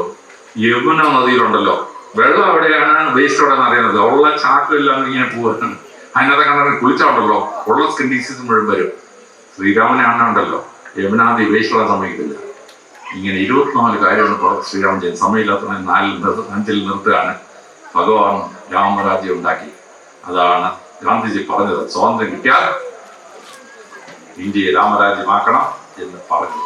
ഒരു ഭരണകർത്താവ് രാജ്യം ഭരിക്കണം എങ്ങനെയാണെന്ന് ശ്രീരാമൻ നമ്മളെ പഠിപ്പിക്കുകയാണ്. അടുത്തത് ബലരാമനാണ്. കലപ്പയിലെ കർഷകനാണ്. കലപ്പയിലെ കർഷകൻ ബലരാമൻ മധുരയിൽ നമ്മുടെ ദ്വാരകയിൽ വരുന്ന കഥയാണ്. ദ്വാരക പണ്ട് കുശസ്ഥലിയായി. ആ കുശസ്ഥലി രാജാവ് ദേവന്തനായി. അയാൾക്ക് 3 ആൺമക്കൾ, ഒരു മകൾ. രാജാവ് രേവതി ആരെ കൊണ്ട് കെട്ടിക്കണം? രാജാവ് നേരെ ബ്രഹ്മാവിന്റെ അടുത്താണ്. ബ്രഹ്മാവ് എന്റെ മോളെ ആരെ കൊണ്ട് കെട്ടിക്കണം? ബ്രഹ്മാവ് പറഞ്ഞു, വിഷ്ണുഭഗവാൻ ഭൂമിയിൽ അവതരിച്ചിട്ടുണ്ട് ശ്രീകൃഷ്ണൻ, അതിന് ചേട്ടനുണ്ട്, അവനെ കൊണ്ട് കെട്ടിക്കാം. നമ്മളൊക്കെ പെമ്പിളാരെ കെട്ടിക്കാൻ വേണ്ടി ബ്രോക്കർ എടുത്ത് പോകും. ഇയാൾ പോയത് ബ്രഹ്മാവിന്റെ അടുത്താണ്. അയാൾ ഭൂമി ഉള്ള തുടർന്ന് തന്നെ ബലരാമനെ കൊണ്ട് രേവതി കല്യാണം കഴിച്ചു. അയാൾ രാജ്യം 4 പകുത്തിട്ട് ഒരു ഭാഗം രേവതി കൊടുത്തു. ആ രേവതിക്ക് ശ്രീധരന് കൊടുത്ത സ്ഥലമാണ് ദ്വാരക. ബലരാമൻ ഭാര്യ വീട്ടിലോട്ട് വരിക. ബലരാമന് ഭാര്യയുടെ വീട്ടിലാണ് ദ്വാരകയിലോട്ട് വരിക. നമ്മൾ ഇപ്പോഴത്തെ ഭാഷ പറഞ്ഞ അച്ചി വീട്ടിൽ താമസം, AVT ആയിട്ട് വരികയാണ് ബലരാമൻ. ബലരാമൻ വരുമ്പോ ബലരാമൻ എന്നോട് പറഞ്ഞു, കൃഷ്ണ നീ വാ, ഞാൻ ഒറ്റക്കോടെ പോയ ശരിയല്ല. അങ്ങനെ ഭഗവാൻ കൃഷ്ണനും ബലരാമനും കൂടി കുശസ്ഥലി വന്നു. ഭാര്യ കിട്ടിയ സ്ഥലത്ത് ഒരു കോട്ട പണിയാൻ തീരുമാനിച്ചു. അപ്പോ ശ്രീകൃഷ്ണൻ പറഞ്ഞു, നമ്മൾ കോട്ട പണിയുമ്പോഴേ സാധാരണ കോട്ടയ്ക്ക് ഒരു വാതിലല്ലേ ഉള്ളൂ, അത് പാടില്ല. അഷ്ടദിക്പാലകന്മാർ 8 പേരാണ്. ഓരോ അഷ്ടദിക്പാലകനും 8 ഗേറ്റ് വെച്ച് കൊടുക്കണം. അതിന് 64 ഗേറ്റുള്ള ഒരു കോട്ട ഉണ്ടാക്കി. അപ്പൊ ഈ ഗേറ്റിന്റെ പേരാണ് ദ്വാരക. അപ്പൊ സിറ്റി ഓഫ് ഗേറ്റ്സ് അതാണ് ദ്വാരക. ദ്വാരങ്ങൾ കൊണ്ട് 64 ദ്വാരകല്ലേ ഗേറ്റുള്ള പട്ടണം, അതുകൊണ്ടാണ് ദ്വാരക എന്ന് പേര് വരുന്നത്. അങ്ങനെ ഗേറ്റുള്ള പട്ടണം സ്ഥാപിച്ചു, ദ്വാരക സ്ഥാപിച്ചു. അങ്ങനെ സ്ഥാപിച്ചുകൊണ്ടാണ് ഭഗവാൻ കൃഷ്ണന്റെ കാലശേഷം സുനാമി അടിച്ചു. സുനാമി ഭഗവതി പറയുന്നുണ്ട്, 11 പേർ തലയ്ക്ക് മുകളിൽ കയറി നിന്ന അത്രയും പൊക്കത്തിൽ വെള്ളം തിരമാല അടിച്ചു എന്നാണ്. അതായത് 66 അടി പൊക്കം 66 അടി പൊക്കത്തിൽ വെള്ളം വന്നു. അപ്പൊ പണ്ട് 2004 24 അടി പൊക്കത്തിൽ കേരളത്തിൽ വെള്ളം വന്നപ്പോൾ തന്നെ എത്ര പേര് ചത്തെന്നറിയാം. സിലോണിൽ 1 ലക്ഷം പേര് ചത്തുന്നു 66 അടി പൊക്കത്തിൽ. 66 അടി പൊക്കത്തിൽ വെള്ളം വന്നിട്ടും ദ്വാരകയിലെ ആളുകൾ മരിച്ചില്ല. കാരണം എന്നിട്ട് അറിയാമോ, സ്ത്രീകളെയൊക്കെ ഭഗവാൻ കൃഷ്ണൻ തന്നെ സുരക്ഷിതസ്ഥാനത്തേക്ക് എത്തിച്ചു. വെള്ളം അടിച്ചു കയറിയത് 64 ഗേറ്റ് കൊണ്ട് ആളുകൾ പുറത്തേടി ജീവനോട് രക്ഷപ്പെട്ടു. ഒരു ഗേറ്റുള്ള ദ്വാരകയായിരുന്നില്ലേ, ദ്വാരകയിലെ മുഴുവൻ ജനവും മുങ്ങിച്ചത് തന്നെയാണ്.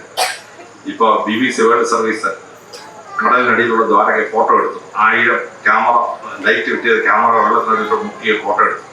അപ്പൊ ദ്വാരക അണ്ടർ സീ BBC അടിച്ചു നോക്കിയാൽ മതി. ശ്രീകൃഷ്ണ ദ്വാരക അതിന്റെ മതിലെവിടെയാണ്, ഏതൊക്കെ വിഗ്രഹങ്ങൾ ഉണ്ടായിരുന്നു മുഴുവൻ കാണാൻ പറ്റും. Dwarka under sea. ഈ പട്ടണത്തിലേക്ക് പട്ടണം ഉണ്ടാക്കിയിട്ട് ശ്രീകൃഷ്ണൻ ബലരാമനോട് വരികയാണ്.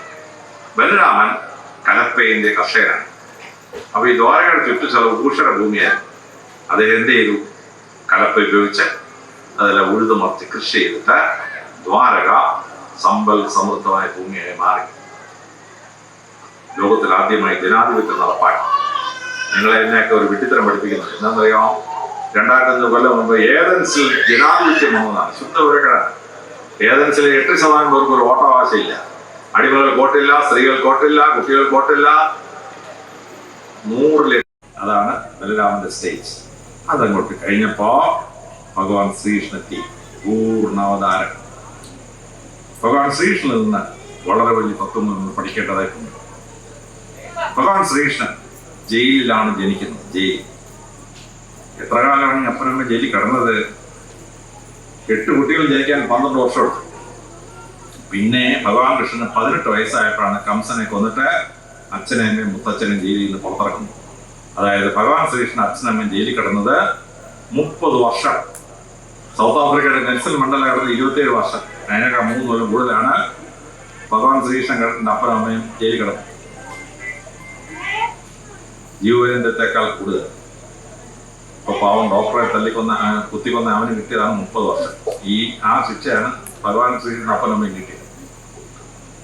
പക്ഷെ ആ ഭഗവാൻ എന്ത് ചെയ്യുന്നറിയാമോ? ഭഗവാൻ കംസനെ കൊന്ന് അച്ഛനെയും മുത്തച്ഛനെയും പുറത്തിറക്കി. കംസന്റെ ജയിലറകൾ തുറന്നു. 8000 പേരെ ജയിൽ മോചിതരാക്കി. ഫ്രീഡം. അദ്ദേഹം ജരാസന്ധൻ 21 തവണ ആക്രമിച്ചു മധുരയെ. ഒരു രക്ഷയില്ല.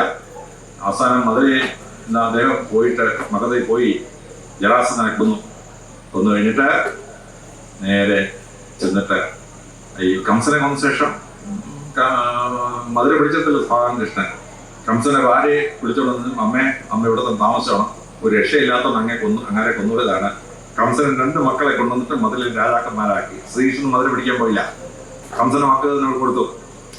ജരാസന്ധനെ തോപ്പിച്ച ശേഷം ഭഗവാൻ നേരെ ജരാസന്ധന്റെ ഭാര്യ പറഞ്ഞു, അമ്മേ, കംസന്റെ അമ്മായിപ്പനാണ്, അമ്മയെ ക്ഷമിക്കണം, ഒരു നിവൃത്തിയിൽ 21 തവണ ഞങ്ങളെ ഉപദ്രവിച്ചതാണ്. അമ്മ ഇവിടുന്ന് താമസിച്ചാണ്. ജരാസന്ധൻ 2 മക്കളെ പിടിച്ചിട്ട് മഗധയിലെ രാജാക്കന്മാരാക്കി. ഭഗവാൻ കൃഷ്ണനെ മഗധ പിടിച്ചെടുത്തില്ല. അത് കഴിഞ്ഞ് നരകാസുരൻ നേരിടാൻ പോകണം. നരകാസുരൻ നേരിടാൻ 16,000 സ്ത്രീകളെ പിടിച്ച് ബലാത്സംഗം ചെയ്ത് ജയിലിട്ടിരിക്കുകയായിരുന്നു നരകാസുരനെ ഭഗവാൻ നേരിടാൻ പോയപ്പോ പാവനെ സത്യമാണ് പറഞ്ഞു, ഞാനും വരും. അതിന്റെ ഇതുവരെ സ്ത്രീകൾ വന്നിട്ടില്ല. അല്ലല്ല, സ്ത്രീകളെ വന്നിരുന്നാണ് കൈകാര്യം ഞാനും വരും. സത്യഭാമ കൂടെ പോയി നരകാസുരനെ പരാജയപ്പെടുത്തി. നരകാസുരന്റെ ഭാര്യയെ രാജ്ഞിയാക്കി. നരകാസുരന്റെ മക്കൾക്ക് രാജ്യം കൊടുത്തിട്ട് ജയിൽ തുറന്നപ്പെട്ടല്ലോ. 16,000 സ്ത്രീകൾ ഉൾപ്പെടെ 12,000 ജനം കിടപ്പുണ്ട് ജയിലിലാണ്. ആ സ്ത്രീകളുടെ ആങ്ങളെയൊക്കെ പിടിച്ച അങ്ങനെ ആത്തോട് എല്ലാവരെയും മോചിപ്പിച്ചു. അച്ഛനമ്മ ജയിലിൽ ജനിച്ച ശ്രീകൃഷ്ണൻ 40,000 പേരെ ജയിൽ മോചിതരാക്കി. അവിടെയാണ് ഭഗവാൻ നമ്മളെ പഠിപ്പിക്കുന്ന അസാധാരണ തത്വം. നെവർ കീപ് ഇൽ feelings in your mind. Never have A negative mind. എനിക്ക് അങ്ങനെ സംഭവിച്ചതുകൊണ്ട് ബാക്കിയുള്ള ഞാൻ പഠിപ്പിക്കും പാടില്ല. നമുക്ക് എന്ത് സംഭവിച്ചു അത് മറ്റൊരാൾ കൊണ്ടാവാതിരിക്കാൻ നമ്മൾ ശ്രദ്ധിച്ചോണം. അവിടെയാണ് ഒരു ഭരണാധികാരി കഴിവ്. 8ാമത്തെ വയസ്സ് വരെ ഭഗവാൻ ബാലവാടിയിലായിരുന്നു. 8 വയസ്സ് തൊട്ട് 18 വയസ്സ് വരെ ഭഗവാൻ നന്ദാവനത്തിൽ വന്നു. 18 വയസ്സായപ്പോൾ കംസനെ കൊന്നിട്ട് ഭഗവാൻ മധുരയ്ക്ക് പോയി. അവിടുന്നാണ് 8 വർഷം അദ്ദേഹം സന്ദീപനത്തിൽ പഠിക്കാൻ പോയി. 6 വർഷം. അവിടുന്ന് ഭഗവാൻ ജ്യേഷ്ഠനോടൊപ്പം ദ്വാരകയിലെത്തി. ബാലവാടിയിൽ നന്ദാവനത്ത് പോയ ഭഗവാൻ ഒരു തവണ പോലും തിരിച്ച് ബാലവാടി പോയില്ല. നന്ദാവനത്ത് നിന്ന് മധുര വന്ന ഭഗവാൻ ഒരു തവണ പോലും തിരിച്ച് നന്ദാവനത്തിൽ പോയില്ല. മധുരയിൽ നിന്ന് ദ്വാരകയിൽ വന്ന ഭഗവാൻ ഒരൊറ്റ തവണ പോലും തിരിച്ച് മധുരയിൽ പോയില്ല. ഒറ്റ തവണ പോലും. ഭഗവാൻ നമ്മളെ പഠിപ്പിക്കുന്നു, look forward and go, never look back and have regret or anything. 5ാമത്തെ വയസ്സ് അരണ്യുള്ളി 4ാമത്തെ പഠിക്കുന്ന ടീച്ചറിനെ ചൂടുകൊണ്ട് അടിച്ചു. ഇതൊന്നും മനസ്സ് വെച്ചോണ്ടിരിക്കരുത്. നമ്മൾ പഴയ കാര്യങ്ങൾ മനസ്സ് വെച്ചോണ്ടിരുന്നാൽ നമ്മുടെ മനസ്സ് ദുഷിക്കുന്നത് നമുക്കൊരു നേട്ടമില്ല. ഭഗവാൻ ഒരിക്കലും തിരിഞ്ഞു നോക്കിയില്ല. ഭഗവാൻ നേരെ പോയി. ഭഗവാൻ അവിടെയാണ് ഭഗവാന്റെ മുഖത്തുള്ളത്. 3ാമത് നമ്മളെല്ലാം കേൾക്കുന്ന ഒരു കഥയുണ്ട്. ഗോവർദ്ധനത്തെ ഉദ്ധരിച്ചു എന്നാണ്. ചില അമ്പലങ്ങളിൽ ചെല്ലുമ്പോൾ കയ്യിൽ ഇങ്ങനെ ഭഗവാൻ പൊക്കി വെച്ചോണ്ടിരിക്കുന്ന ഗോവർദ്ധനം വെച്ചാണ്. ഇന്നാണ് ഒരു ക്ഷേത്രത്തിൽ പോയി ഭഗവാന്റെ കുഞ്ഞുകളിൽ ഗോവർദ്ധനം പൊക്കി വെച്ചിരുന്ന പടങ്ങൾ ഞാൻ തിരിച്ചു പോയി. ഞാൻ ഈ ഗോവർദ്ധനത്തിൽ പോയി. ഗോവർദ്ധനം ഒരു 8 കിലോമീറ്റർ നീളവും 4 കിലോമീറ്റർ വീതിയുള്ള ഒരു മലയാണ്. പർവ്വതം എന്ന് വേണേൽ പറയാം. ഭഗവാൻ 8 വയസ്സ് കഴിഞ്ഞപ്പോൾ ബാലവാടിയിൽ നന്ദാവനത്ത് വരികയാണ്. ഗോവർദ്ധനത്തിൽ വരികയാണ്. ഭൂഷണഭൂമി, പുല്ലില്ല, ഒന്നും കിളിക്കുകയില്ല. ആ നാടിനെ നന്നാക്കണം. ഭഗവാൻ എന്ത് ചെയ്യുന്നറിയാം? മഴയില്ലാതെ നിർത്തിയത്. ഭഗവാൻ ആലോചിച്ചു, അംഗരാജ്യത്തിലെ രോഗബാധം ചെയ്ത പോലെ 41 ദിവസം യാഗം നടത്തി കോടിക്കണക്കിന് രൂപ മുടക്കി യജ്ഞവും യാഗവും നടക്കി മഴ പെയ്യിക്കാം. പക്ഷെ ഭഗവാൻ അതിന് കൈ പൈസ ഒന്നുമില്ല. പാവം പയ്യൻ. ഭഗവാൻ റിവേഴ്സ് ഓപ്പറേറ്റ് ചെയ്തു. Negative theory. ഭഗവാൻ എന്താണെന്നറിയാമോ? ഇനി ഒരുത്തരം ദേവേന്ദ്രനെ പൂജിച്ചേക്കരുത്. ഇവിടെ നമ്മുടെ വല്യപ്പനെയും വല്യമ്മയുടെ പടം വെച്ച് നമ്മൾ പൂജിക്കും.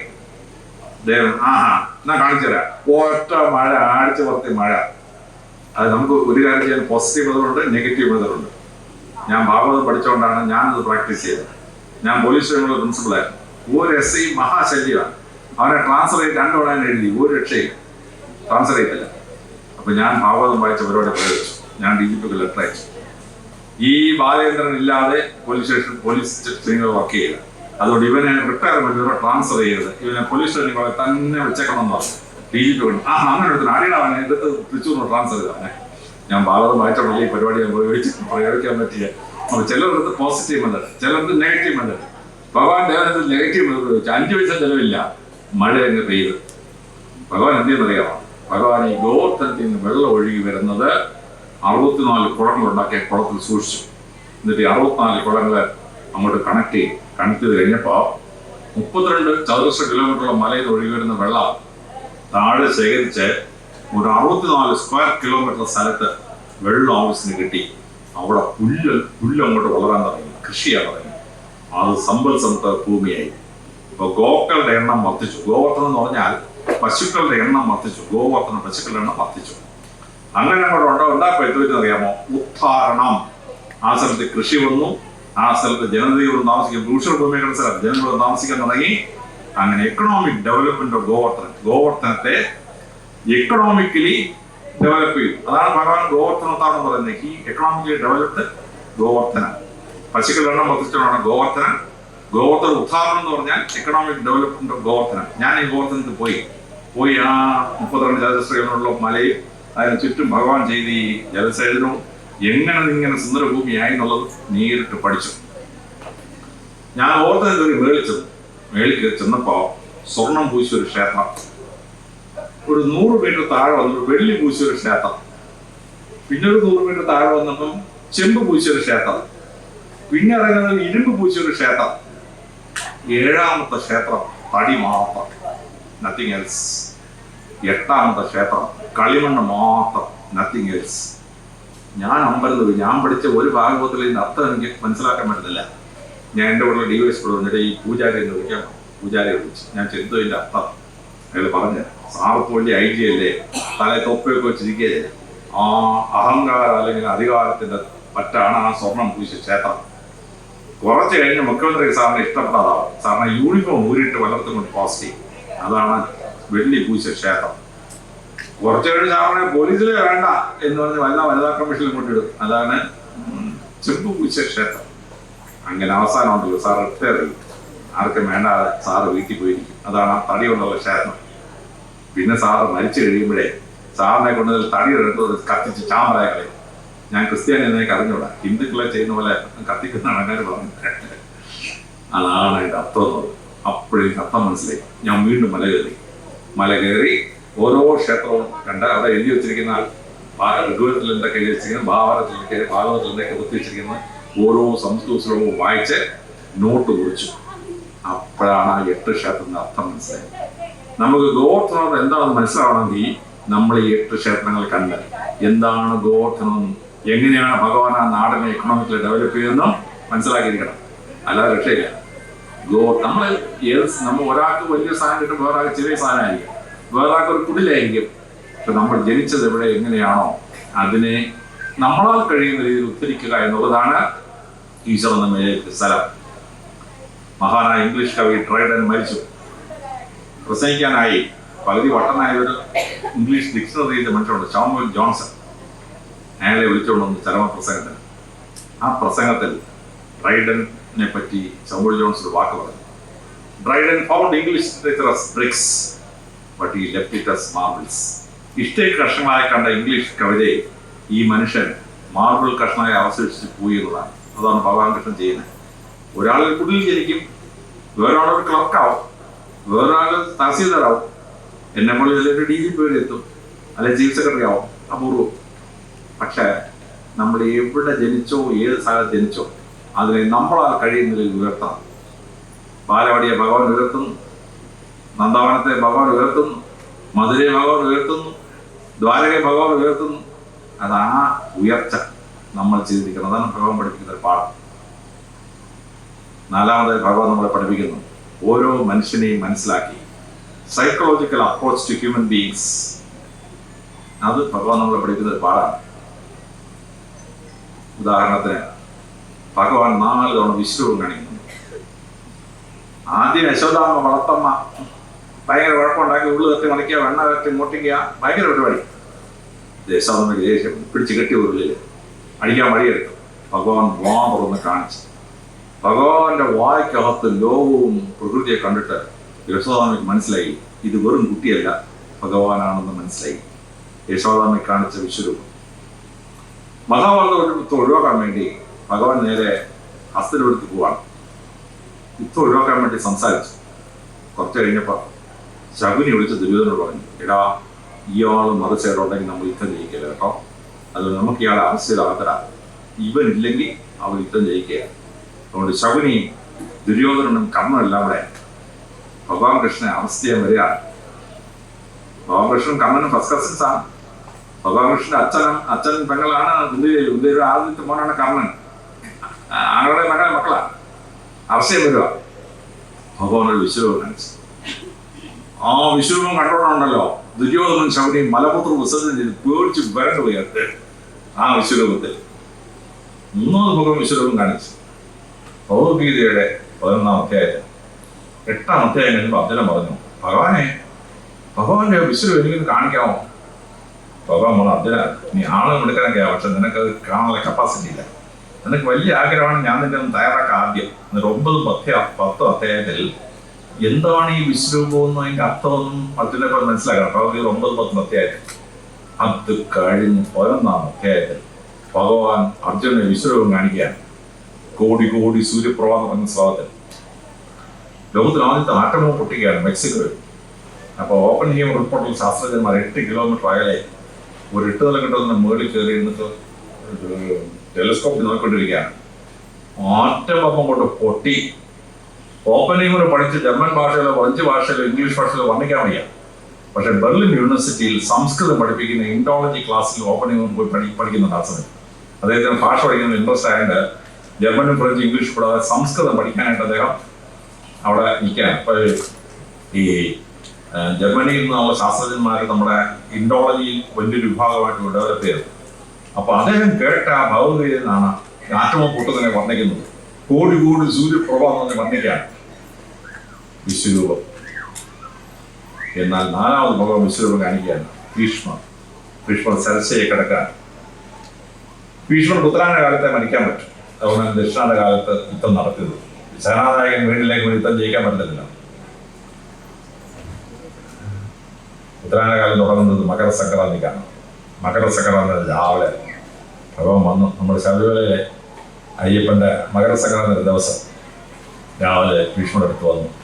ഭീഷ്മർ ഭഗവാനെ കണ്ടോണ്ട് പറഞ്ഞു, എന്റെ കൃഷ്ണ, നീ വിഷ്ണു ഭഗവാനാണ്, നിനക്ക് പണ്ട് അറിയാവുന്ന കൃഷ്ണ എന്ന് പറഞ്ഞിട്ട് വിഷ്ണു സഹസ്രനാമം ചൊല്ലുകയാണ്. വിഷ്ണു സഹസ്രനാമം ഗംഭീരം സഹസ്രനാമം.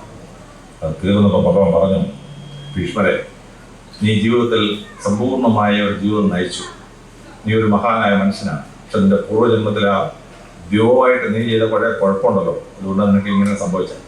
നിനക്ക് ചെറിയൊരു പ്രശ്നമേ ഉള്ളൂ, നിനക്ക് ഓവറോൾ വ്യൂ ഇല്ല. അതുകൊണ്ട് നിനക്ക് ഞാൻ വിശ്വരൂപം കാണിക്കാം. നീ ലോകം എന്താണെന്ന് മനസ്സിലാക്കിയിട്ട് മോക്ഷത്തിൽ പൊക്കോളാൻ മതി. ഭഗവാൻ ഒരു വിശ്വരൂപം കാണിച്ചു ഭീഷ്മരെ. അതോടെ ജീവിതം പൂർണ്ണമായി ഭീഷ്മർ മോക്ഷത്തിലേക്ക് പോയി. അപ്പോൾ ഭഗവാൻ 4 വിശ്വരൂപം കാണിക്കുമ്പോൾ ഓരോരുത്തർക്കും അവരുടെ സൈക്കോളജി അനുസരിച്ച് വിശ്വരൂപം കാണിക്കുന്നത്. യശോദാമ്മ കാണിക്കുന്നത് എന്താണ്? വാക്കകത്ത് പൂക്കൾ, ചെടികൾ, സസ്യശമായ പ്രകൃതി, നദി ഒഴുകുന്നു, ഇതൊക്കെ കാണിക്കുന്നത്. പാവം സ്ത്രീക്ക് ഭൂതവും മൃഗവും കണ്ടുകഴിഞ്ഞാൽ സ്ത്രീ ബോധം കിട്ടു. അപ്പം ഒരു സ്ത്രീയുടെ മനസ്സാസനുസരിച്ചാണ് അവരെ വിശ്വരൂപം കാണിച്ചത്. ദുര്യോധനെ കാണിച്ചപ്പോഴോ ദ്രഷ്ടങ്ങളുള്ള ദുഷ്ടമൃഗങ്ങളും മാർച്ചെല്ലാം കണ്ടിട്ട് ഭൂതപ്രേതാദിയെ കണ്ടിട്ട് ദുര്യോധനനും ശരീരം വിതുരനും അമ്മാവനും ഒക്കെ മലമൂത്ര വിസർജനം ചെയ്തു പോയി. എന്നാൽ അർജുനെ കാണിച്ച എന്താണ്? സൂര്യനും ഗോളങ്ങളും നക്ഷത്രങ്ങളും പ്രപഞ്ചത്തിന്റെ മിൽക്കിയുടെ ആകാശഗംഗയുടെ വിശാലമായ പ്രപഞ്ചത്തെ കാണിച്ചു കൊടുത്തു. കോടി കോടി സൂര്യപ്രഭ പ്രപഞ്ചത്തിന് അത്ഭുതം കണ്ടപ്പോൾ അർജുനന് മനസ്സിലായി ഭഗവാൻ ആരാണ്. എന്നാൽ ഭീഷ്മരെ കാണിച്ചപ്പോഴും മരിക്കാൻ കിടക്കുക. അയാളെ വിരട്ടിയാൽ അയാൾ അപ്പോഴേ ഹാർട്ട് അറ്റാക്ക് ചത്തു.